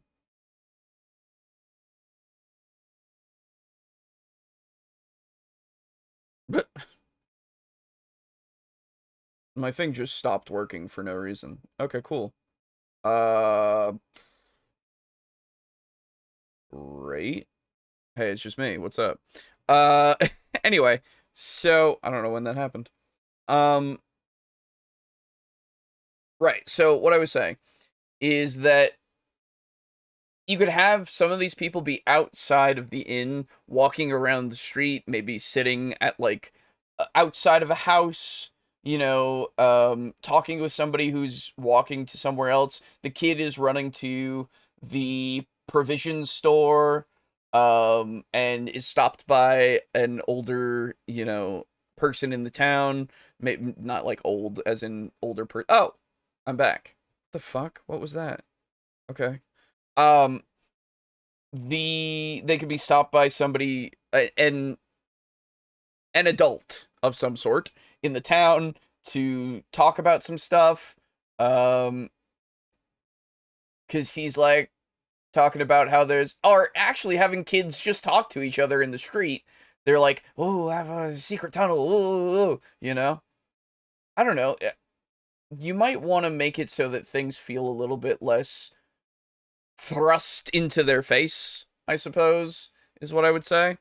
And just kind of make it feel a little more natural. Though everybody being in the inn is pretty natural because it's supposed to be a small town and they're at night and all this kind of stuff. But I don't know. Some of those rumors might feel a little forced, potentially. You never know.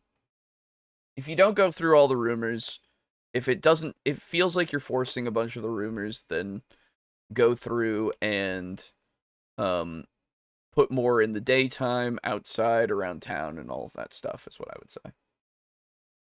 That's the real evolution here. You don't speedrun through your world building anymore. Yeah, and exactly. That's why Whiterun is more popular than any other city in Skyrim. It's because while Markarth, for example, is aesthetically a much more original and creative city, the game kind of fails to give you, as a player, any opportunity to grow attached to it. There's only a couple side quests which take you to Markarth, and usually it's just to talk to an NPC and then you leave. The city doesn't leave a lasting impression because you just don't spend as much time in it. It might sound... So that's true to a degree if you're going by quests, I suppose.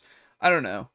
I guess that's really the only reason why you're going into these places, is do the quests and get the rewards and stuff, because it's the game, right? You're supposed to do all that. But like, for me, I barely care about the main story in Skyrim, so I'm always going to those other side quests, so I never really find this to be an issue myself.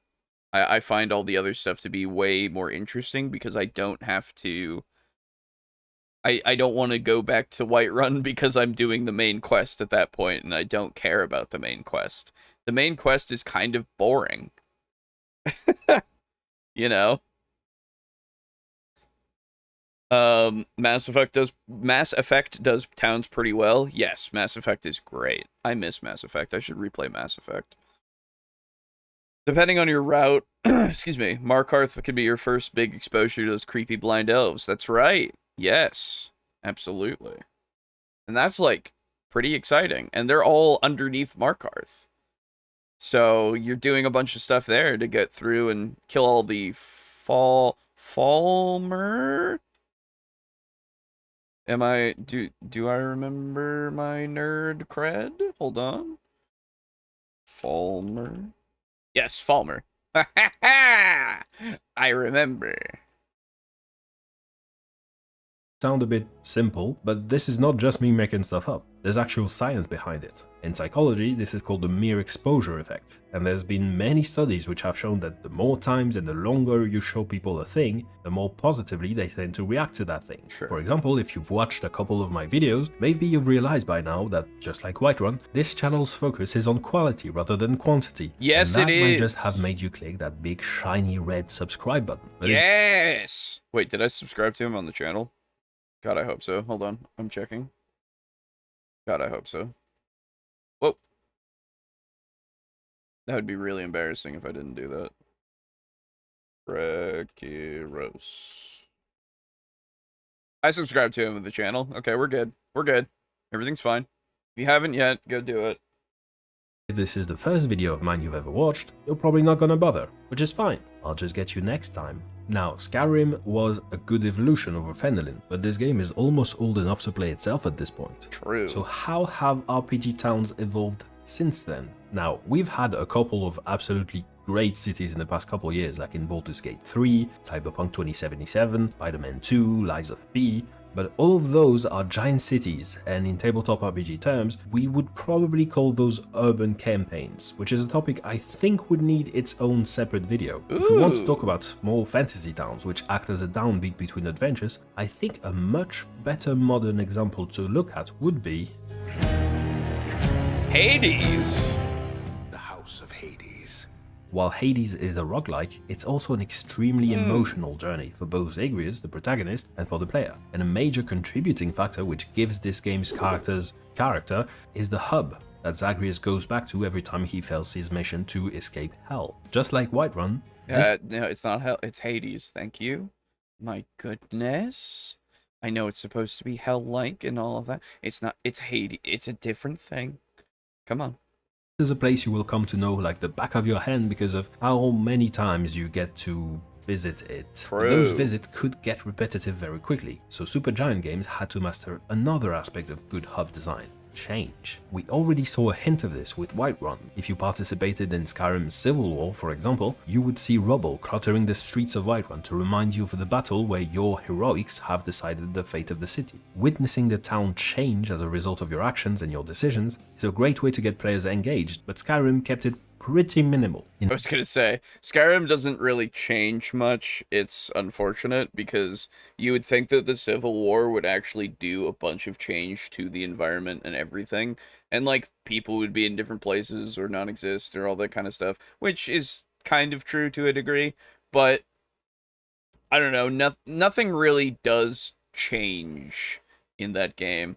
Whereas when you are progressing through things like the roguelikes and all of this kind of stuff, you can see visible changes because you unlock new NPCs and you unlock new rooms that you can go to in the hub and everything. Like that's what you're kind of looking at every time you come back. And so for this, it's like in your D&D game, it's like, oh, you've saved the merchant over here who now can open up a new shop in this town because you're protecting it, you know? The Civil War destroys Heimskir's house, so that's pretty nice. That's true. That is true. That is pretty nice. But you know, when the dragon comes through and burns down half the city, and then you are fighting it, and then you kill it, it's like, well, half that city's destroyed. Hey, guess what? Players, you might even be able to buy that land up, potentially, because they're ruined, and now they need money to survive. So you can buy that all up, build what you want, and maybe make a new base inside of the town, you know? Like, making it so that the players have the option to, make these towns their own home, quote unquote, here and there, is pretty good, honestly. This is why you want to see a lot more usages for gold in your campaigns for D&D 5e, and one of the best ways is to make them build a house, because it's expensive, and they can have like a permanent place to store things, that maybe even hire some people to guard it while they're away and everything, that they trust, obviously. If one of them betrays them, well, guess what? You just betrayed the heroes of the city. Guess what? Nuh-uh. Not good. You get to go to trial, my guy, and you're pretty much instantly hanged. You know how it be. So, like, yeah, absolutely. Make it so that the players having influence on the campaigns is probably the biggest thing that I usually strive for, because the players are the agents of change, and they're the ones that are going to make everything different. They're the driving force behind everything. Like, yeah, sure, the overarching story that I have going on is also a driving force, but the players are actively working against that. Not inactively, but like tangentially working against that sometimes here and there, you know? It just makes it so that it's a whole thing.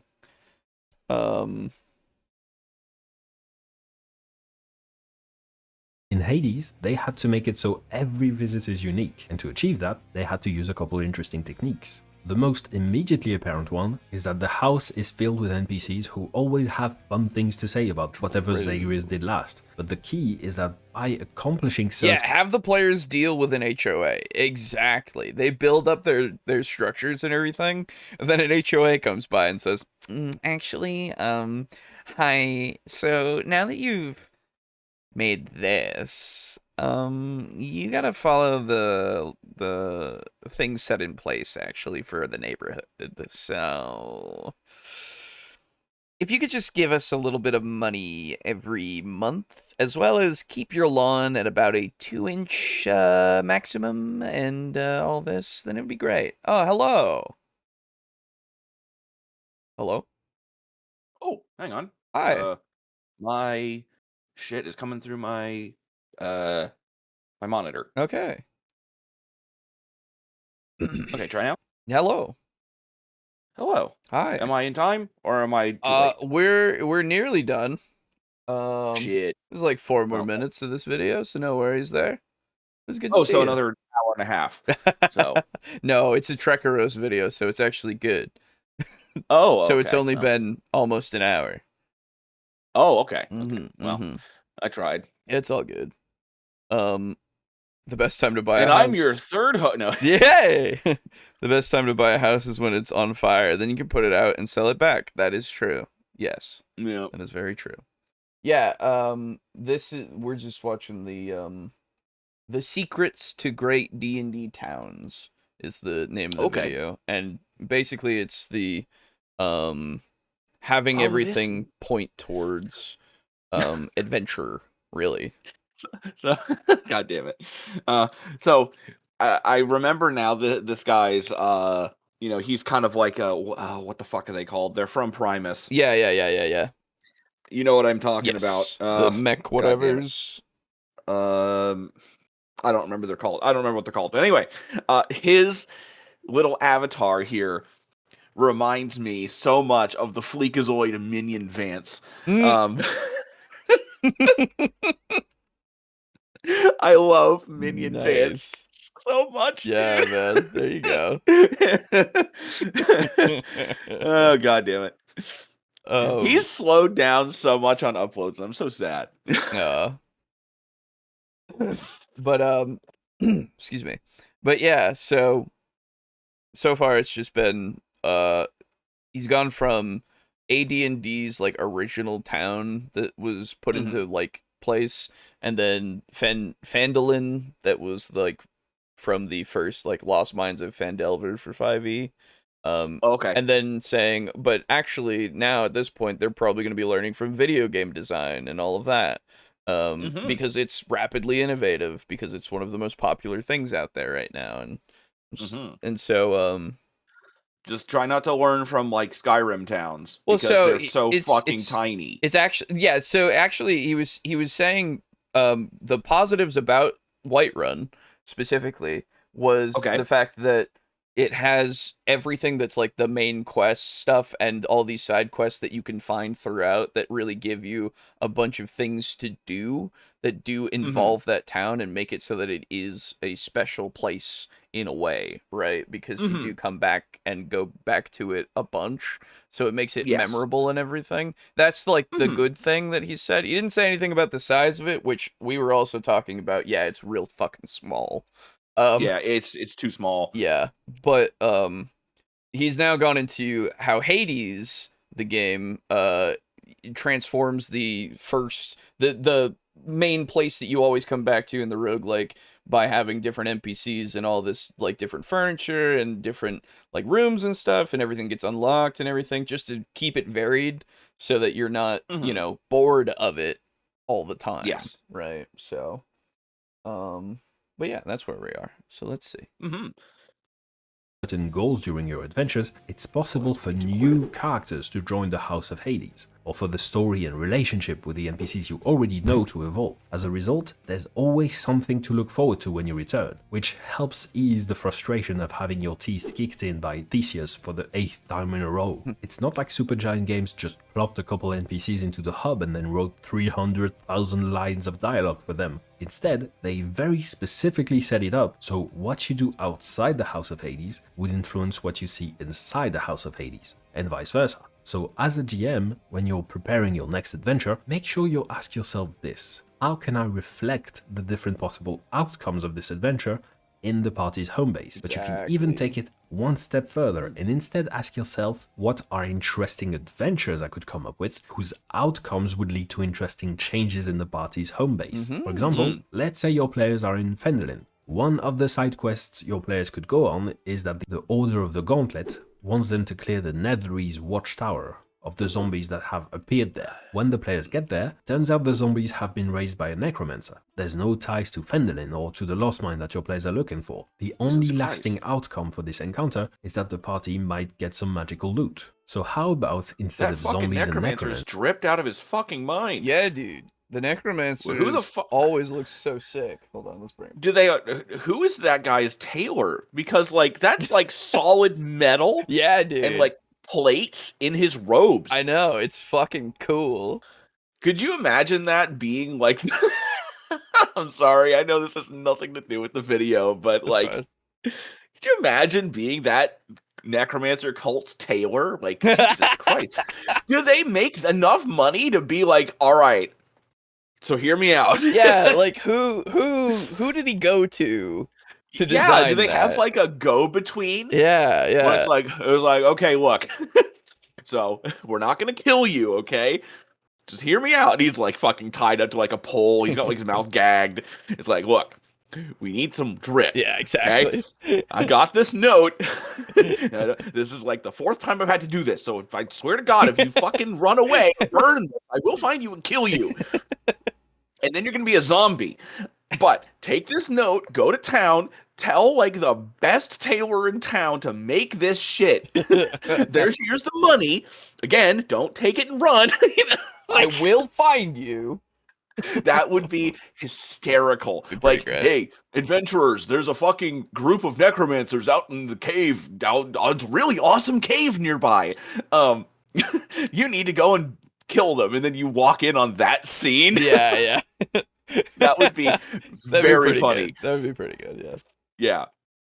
by a Anyway. necromancer. There's no ties to Fendelin or to the Lost Mine that your players are looking for. The only lasting outcome for this encounter is that the party might get some magical loot. So how about, instead of zombies and necromancers, a strange Netherese magical MacGuffin inside the tower has taken over the minds of an entire garrison of soldiers from the Order of the Gauntlet. If the party manages to save them, these soldiers can come back to Fendelin and increase the town's defenses. They might even help the party in their fights against the Redbrand bandits, even if it's just by providing a distraction.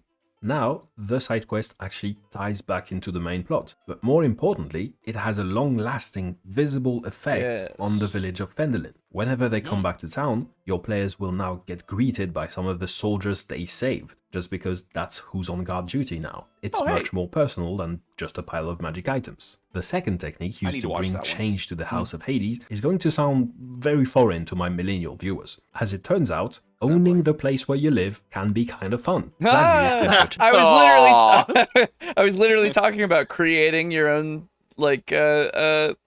space. Building a house of some sort or a castle or whatever it might be. It's exactly what I was talking about. So there you go. How sad. Yeah. Not to mention in older editions, that was a thing that every so I don't know if it was every class that built up to it. I know that fighters had keeps. I know the thieves had, I think, like little thieves guilds that they could set up. Yeah. And then clerics had temples, but I don't know. Wizards had wizard towers. Yep. I don't know what you would get as like a druid. You probably or a ranger. You probably wouldn't want anything as a druid. You just go out in nature and go woo. You may get like a grove of some sort. Yeah, that's what I was thinking. Like some kind of a magic grove that at least has like some kind of warding around it. Yeah. But I don't know if that's an official thing that you can get as a druid. I don't know. Or Yeah. at least it's something that's not in the book. Yeah, that was like AD&D and before, I think, right? Yeah, that was a long time ago. Yeah. Druids It's would sad dig that it's not groves? really a Okay. thing. Yeah, you have to go into outside sources to really get that now, because like that was like one of the main things from I remember back in like one of the major third party things for 5e was Coville's strongholds Yes. and whatever. Um hmm and that one added back in the rules basically of, hey, you want to God make damn like a castle? Here, Mhm. this is how much it costs and shit, right? Yeah. Because in the core rules, it had like battering rams and such that told you how much damage they did to buildings, and it was like, that's cool. yeah, it was like a whole thing. Like it was like only for this specific thing, and it was like, hey, Mhm. it can do damage to buildings more than it would do damage to people, I guess. Mhm. And I'm like, Yeah. yeah, cool. Why did you do that without ever talking about like anything to do with like buildings, I guess, Ugh. except for that. Wait a minute. What was in that? Where was this? This was in, I want to say this was in the player's handbook somewhere. Let me see if I can. In the new edition? No, in 5e. In 5e. Really? I Yeah. don't fucking remember that. Hold on. Let me see if I can find it. Yeah. Yeah. Here it is. Oh my I God. think. Why would they do that? Um. Uh, two, two, two, two, two. That's hilarious, but honestly, it's very on brand for them. Yeah. Okay, that's not exactly what I was looking for. I know it was something. I know it was absolutely. I think it was a battering ram. Like some type of siege engine. Yeah, it was a siege thing of some sort. Exactly. Mhm. So I'm pretty sure it was just like it was talking about that, and then it was just like, okay, nice. That's so cool. That's so weird. I guess they just expected you to take them to places to use and not like build something that it could be used on, you know? Well, I mean, it's weird that they would have it and not have. They did have rules for how much damage like walls and stuff Yeah. take to destroy, right? Well, so they did in 3.5. I don't know if they do in 5 in the core Oh. rules. My god! Because if you remember in 3.5, everything had its hardness and then its actual HP. If it was an Yes. object, so it was a whole thing in that too. Mhm.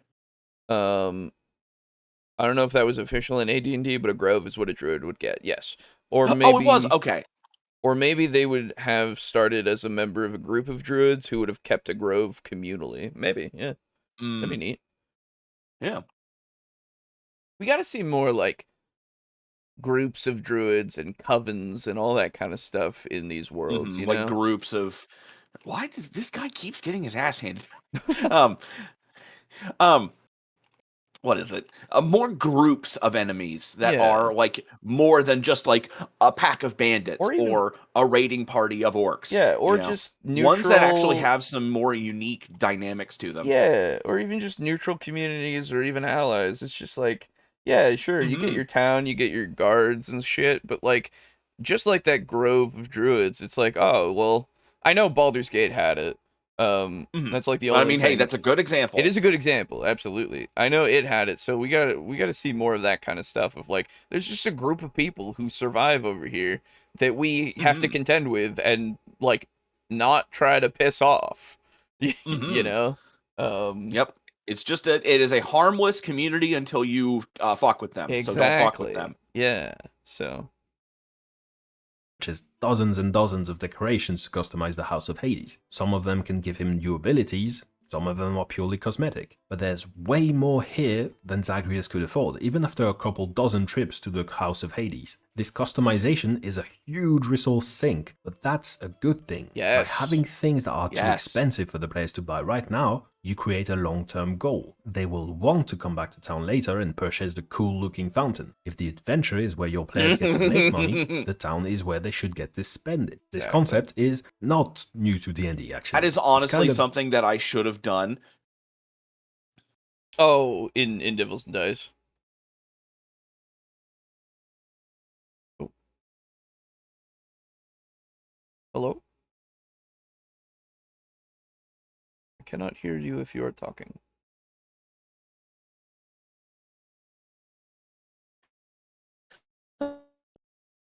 Oh, you became a robot real bad. What's going on there?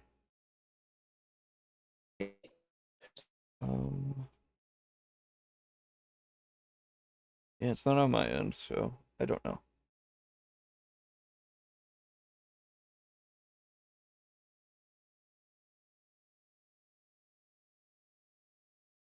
Okay, well, hopefully you get that fixed, I guess. Or your internet doesn't, maybe your internet died. I don't know. But I cannot hear you at the moment, so I will continue. There it is. Just phased out of existence with 5th edition. Oh, message. Got DC'd. Oh, shit. Okay. Yeah, gotcha. Okay. Gotcha.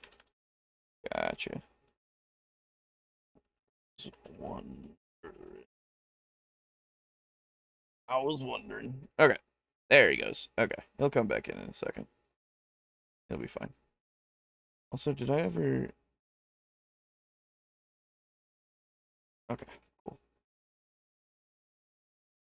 Older editions of the game actually used to have rules for building bastions. We were literally talking about this. There you go. Fighter at 9th level becomes a lord and it can attract men-at-arms and all this. And then you can keep going with that to create buildings and such. There you go. Hiring staff, etc. And it looks like we might be getting a version of that back in 1D&D, so I guess we've gone full circle in. Oh, shit. Really? Hold on. Let's find it. Because I actually do want to see this. 1D&D Bastions.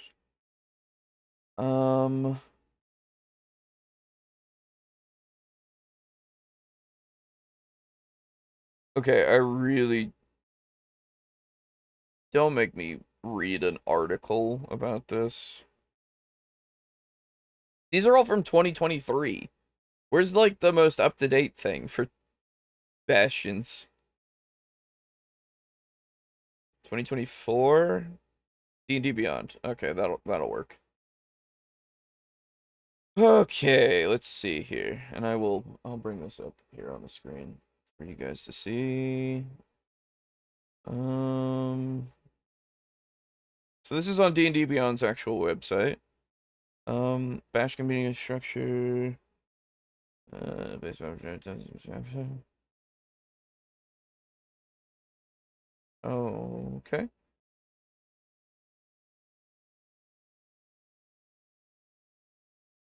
Oh, okay. So you get some mechanical benefits from a Bastion. Alright. A Bastion can be awarded to a character as a reward for successfully completing a mission or quest. Players can elect to build their own Bastion from scratch at an earlier level, so it's ready when their characters hit level 5. You can capture one. Yeah, that... Okay, so just... Okay. But what about, like, tell me things.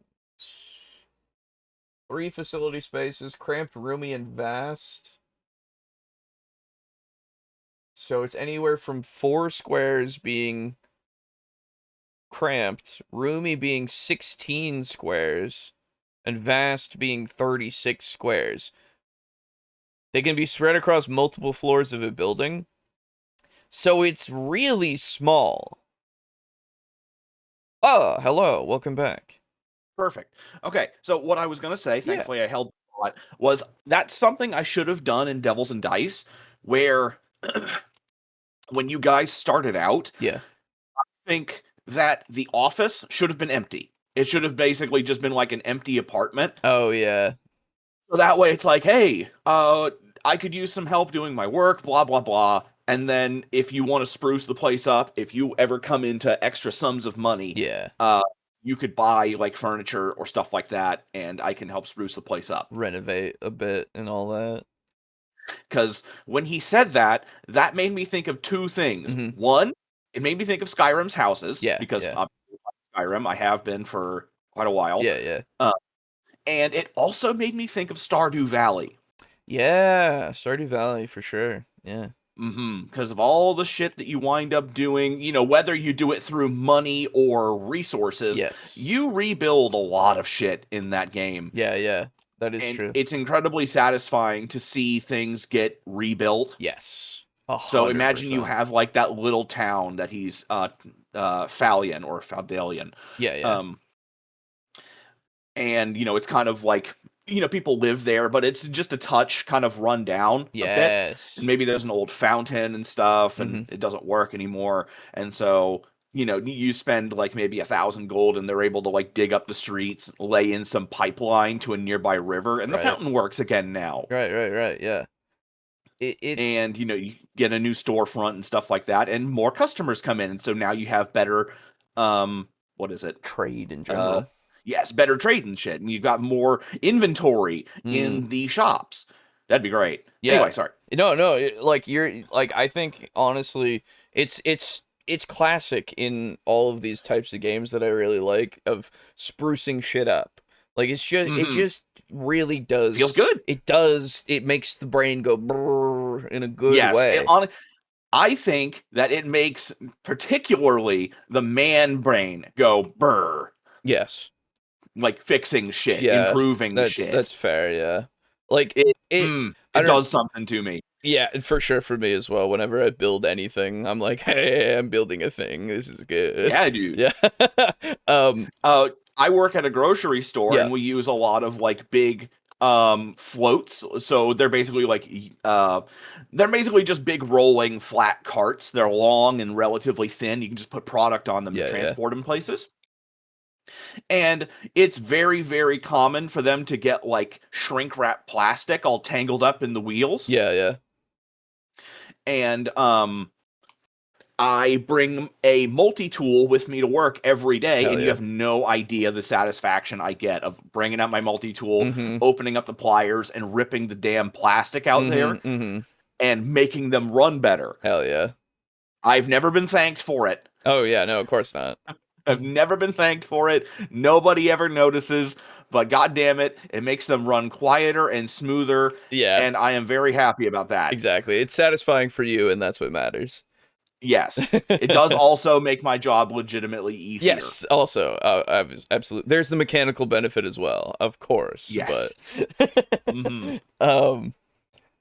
I wish you could use properties in Skyrim to set up businesses. Yes. Oh my god. That would be. Honestly, I bet there's a mod for that. There's probably a mod to do something like that. Like the thing that I like, the biggest mod that I've seen that I do want to do at some point myself is the like museum of Skyrim, basically, whatever it is, where it adds a museum in which town is that? It's which Bard can you describe College it? is there. Oh, Solitude. Solitude, thank you. Yes. Solitude, it adds this big museum where as you do quests and stuff, you deposit shit in there, like every and you get like all the quest Yes. items to basically Yes. like it's a museum of the Dragonborn. Yes, exactly. And you can get like these other items from other games in there too, and just it's super neat. Yeah, I bet. It's real, like it's actually pretty detailed, and they actually put like voice acting work into it and everything. Like the one that I want is just the Reddit Dagoth. Yeah, well, there's also that, right? But, I'm actually, dude, I've put in like 90 hours. My character is level 121. Jesus. I am playing with no mods. Nice. Wow. I have not used the enchanting glitch. Oh, yeah. Nice. I found a glitch to do a bit of power leveling and get perk points, though. Oh, yeah. One I never knew existed, and it's cracked when I actually do it. Though I don't make a point of actually just doing it forever. Right. It's just that it takes fucking forever to level up at this point and get a perk point. That makes sense. Yeah. Anyway, Um, what were we talking about? so Oh, the museum, yes. yeah, And mods. yes, there's Skyrim. also that. Yes. Businesses in the houses. That was it. Yes, and so like the same kind of thing could be done for towns in your actual game of just going about revamping things, introducing new businesses, saving people to come to town and let them start up new businesses and such. Like make it so that the town itself can become bigger and make it so that it might even get to become a city at some point. You know, it would take a long time for that, but you're like actively having them change the world that way, right? And leaving their mark on it. Where if you come back to that world, you know, like 10 years later or something, maybe they even have like a statue of those fucking people that have done so much for this town. Yes, I was gonna say that was something I thought of when I was using the restroom while I was disconnected. Yeah. They could effectively become the patron saints of that town. Exactly. Which is awesome. Be super fucking cool, for sure. I remember a mod that let you use Dragon Souls to buy perks. Oh, there you go. That sounds awesome. That would make sense, honestly, because you just get so many of them because the dragons just keep wanting to fight you. They do. And the ones that I feel like fighting, I dragon rend them down. Yeah, exactly. It's like, hey, I see you're flying around just vibing. I'm going to kill you now. Yeah, I just want your I don't soul. kill all dragons, though. No, of course. Because they are chill, like Parthenax. Oh, yeah, you know what? Sure. I've done a lot of console commanding just to make the game work. Yeah, and of course you got to make glitches piss off. Yeah, you got to. And I also unalived Esbern and Delphine for wanting me to kill Parthenax. Oh, yeah, fair enough. Yeah, because they're shitters. He's a cool guy, Parthenax. He's a cool guy. He's He's super chill. Yeah, for sure. But yeah, so I was looking into the bastions that they apparently have put into one D&D or D&D 2024, if you will. And yeah, so it actually kind of feels a little worse. Oh no. Because so this is what I was reading a little bit before. So at least according to official rules, they can either be cramped, roomy, or vast, okay? And each of them is either 4, 16, or 36 squares of maximum space that could be across multiple floors of a building. That's super fucking lame. Yes, so I'm like, that's not how. What if we just make a building and then just like make it more though? You know? Yeah. I have the ability to pay for a larger building. Yeah. I'm gonna do that. Exactly. This is like recommending they create it at level 5. They can get 2 special facilities immediately and then another at 13 and 17, which might be interesting. What are the I don't care if your family, man. Oh, okay, here we go. Okay, these ones have specific like levels to them. Okay. So this one's the demi-plane where you could just have a demi-plane. At level 17. A meditation chamber, which fortify self-benefit, which makes you after 7 days of continuous meditation in your meditation chamber. It'll give you advantage on 2 different saving throws determined at random upon completing your meditation. So that's a downtime activity for 7 days. Okay. Okay. A pub. 7. Okay, there we go. The pub That's a bit better. Makes it so. Oh wait, so you can get a pub in a how big of a house is this again? 36 squares if we're going by the biggest one. I assume we can have multiple. Times 5 technically. No, this is 36 squares. How big is a square? Oh yeah, 5 feet each square. Sorry, yes. Yeah, yes, so 36 times 5. So that's 180 roughly feet. Yeah. So it's big-ish. Yeah, it doesn't really seem like it's big enough for a full-on pub, though. Yeah, so I'm looking at. I guess. Yeah, I guess that's. I don't know. Maybe. Let's see. With research order, you should your pub. Whatever the fuck. Excuse me. You get. Your bartender or barista acts as a spy master and collects information on any important events happening within 10 miles for the next 7 days. Jeez. Oh, okay. As well as location and movements of any familiar creature within 50 miles, provided they aren't hidden by magic or confined to an area inaccessible to spies. You can partake in their special benefit. The magical beverage on tap grants a magical effect such as Enlarge, effect of the Enlarge Reduce spell, or Dark Vision to 60 feet for 24 hours. You can change the pub special you have on tap every 7 days, and expanding your pub to a vast facility grants you 2 pub special options instead of 1. Okay. Basic facilities don't do anything special. That makes sense. And then there's hirelings again. There you go. You can have hirelings again.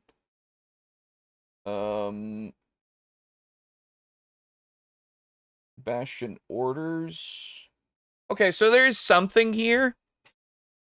Yeah. 36. A whole lot. 36 is 6 by 6 squares, so 30 feet across.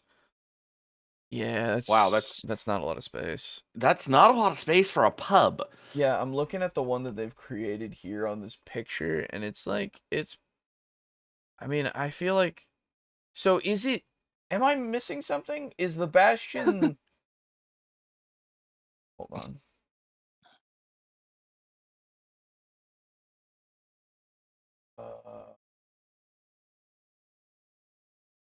I mean, obviously we would just do it however we want. But it's nice to have some of this stuff in there, I guess. Yeah. Just to have as, like, inspiration, I would say. Right? Because honestly, a lot of the time you don't really think about it until it's written in the book. Exactly, right? So at least they were doing that for 2024. You would think that they would do it like, you can pay blank amount of money to add 1 square. Yeah, you know exactly, what I mean? right? Like, that's exactly what I was thinking. Just however big you want it to be, you just start paying for that. You want an addition, like, you start paying for it. It's like the baseline is like a 3 by 3 square or something like that. Sure.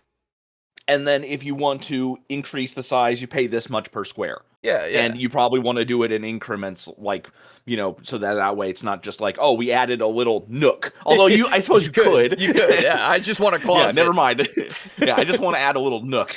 That's it. Yeah, and then it's just like, oh, it takes, 4 days. It takes 7 days. It takes, just however long you, like, or however big you're making it times however many days or whatever the fuck, right? Yeah, it would be, that would just be so simple to do. And then you just really have this is the special rooms that you might be able to use. And then it's just like, oh, employ your local wizard or something to make this fucking arcane library. And it's like, oh, and if you spend time in the arcane library, if you're a wizard or a sorcerer or any sort of magic user, if you're a nerd, you can cast Identify for free, like for one cast. It's like, oh, cool, like something. Yeah. But yeah, okay. Reinvented the wheel. We've taken a 50-year journey through the world of hub design, and we're right back in Homelet. Except now, hopefully, you have a pretty good understanding of the fundamentals of how to design a good town. And now, you get to make your own Homelet, or Fendelin, or Whiterun, or House of Hades, or Flying Butterfly City. That's it for today's video. Thank you for watching. Special thanks to my YouTube members, Chungusito, Hot and Spicy Weiss, Tribe Workshop with Sean Farrell, Weiss, Ivan Breitenbach, Blake Richardson, Matt CG, and Michael 3Mod. By being a YouTube member, you get my videos 2 days early, and you get a secret channel on my Discord server. Plus, if you stay as a member for 6 months or more, you will get a $20 discount on my Flairful RPG. If you're still in a world building mood, here's a link to my video about how to build a good world map, and here's a second video, which YouTube thinks you want to watch. Until next time, have a good one. Thank you, Trekkeros. You always make good videos, and I'm glad you do. They're very good to watch. They're very fun to watch. They make me think. You know, I need to just play Dwarf Fortress. Yeah, Dwarf Fortress, good. I need to get that game. Maybe Dungeon Keeper 2. Yeah, Dungeon Keeper is also good. Dungeon Keeper 2 as well. Cool. Well, those were the videos. I made it in time. You made it in time. You did. But yeah, so I'm going to, I'm going to. Well, I'll read the comments. It's fine. My throat hurts a little bit, but what I will do, I will save. So here's the thing. Okay, here's what I will do. The very short ones I will read right now, and then Timothy wrote a lore one that I won't read right now because my throat hurts. But the reason why I'm doing this is because we have a newer person who left us a comment that I thought was kind of funny how I responded to it.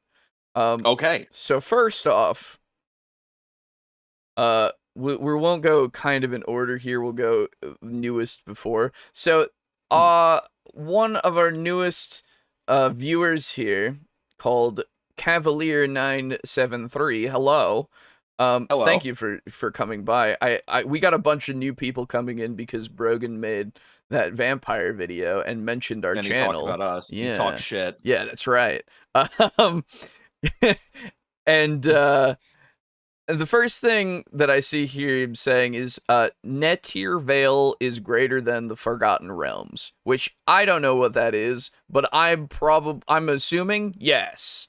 Because the Forgotten Realms is fine. Yeah, it's just fine. Yeah. That's it.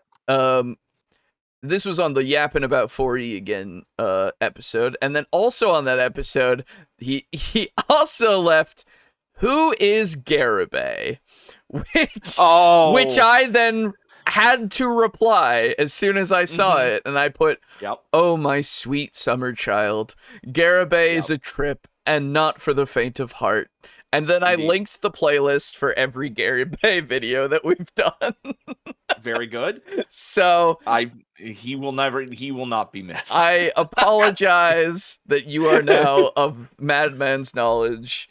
But that is the case. And again, Timothy, thank you for the comment, but I will read it next time when I have a better throat. But yes, thank you for comments, of course. We'll get to them when we get to them. Absolutely. Obviously, I talked about this before, but the keychains are coming soon. It's just, I need to get them to actually fix these issues, and if they don't, I don't know what to do. So, we'll see. Yeah, I saw your message about that. Yeah, there's a wrinkle. So, my keychain cannot be marked as not sold out, and for some reason, and your keychain, it might think that it's only digital, which doesn't make any fucking sense. What the fuck? That's a new development. Yeah, I don't know what's going on there. Yeah, that's weird. So I'm fucking constantly messaging these people now because like there's also another thing of like they paid us out for the sale that never happened, that was a or a mistake that they made for me to check out to buy your keychain like things. I don't even know, man. I've been waiting on the finance fucking people to message me back because they said, oh, we sent it to the finance team, they'll get it sorted. And I'm like, okay. And then I waited a couple of days and I've now replied to it and said, is there any update about this? I don't want to use money that isn't ours. So it's weird right now. Yeah, that sounds pretty weird. So I'm just gonna keep battling in emails, I guess, until it's all fixed. Thanks, Fourth Wall, for being cool, but also help. Yeah. Good luck. Yeah. Anyway. So thank you all for watching. We have other things. I'm not going to go into the full spiel because, again, throat hurt. But I will say, of course, a thank you goes out to our lovely table flippers. You can become a table flipper through Patreon or Ko-fi. That being big thank yous to Steely, Draco Kraken, Rick, aka Unit Rico, for being all in tier 4. We appreciate you immensely, of course. And a thank you goes out to Crimson Rose at tier 2. And finally, a thank you for our tier 1 contributor. Big thanks, of course, for everybody who joins those, and you will always get thanked, of course, at the end of these, even if my throat is dying. Even if throat hurty. Even if throat hurty. If you want to know more information, go to our website. It's in the description. Or just look in the description for all of the information.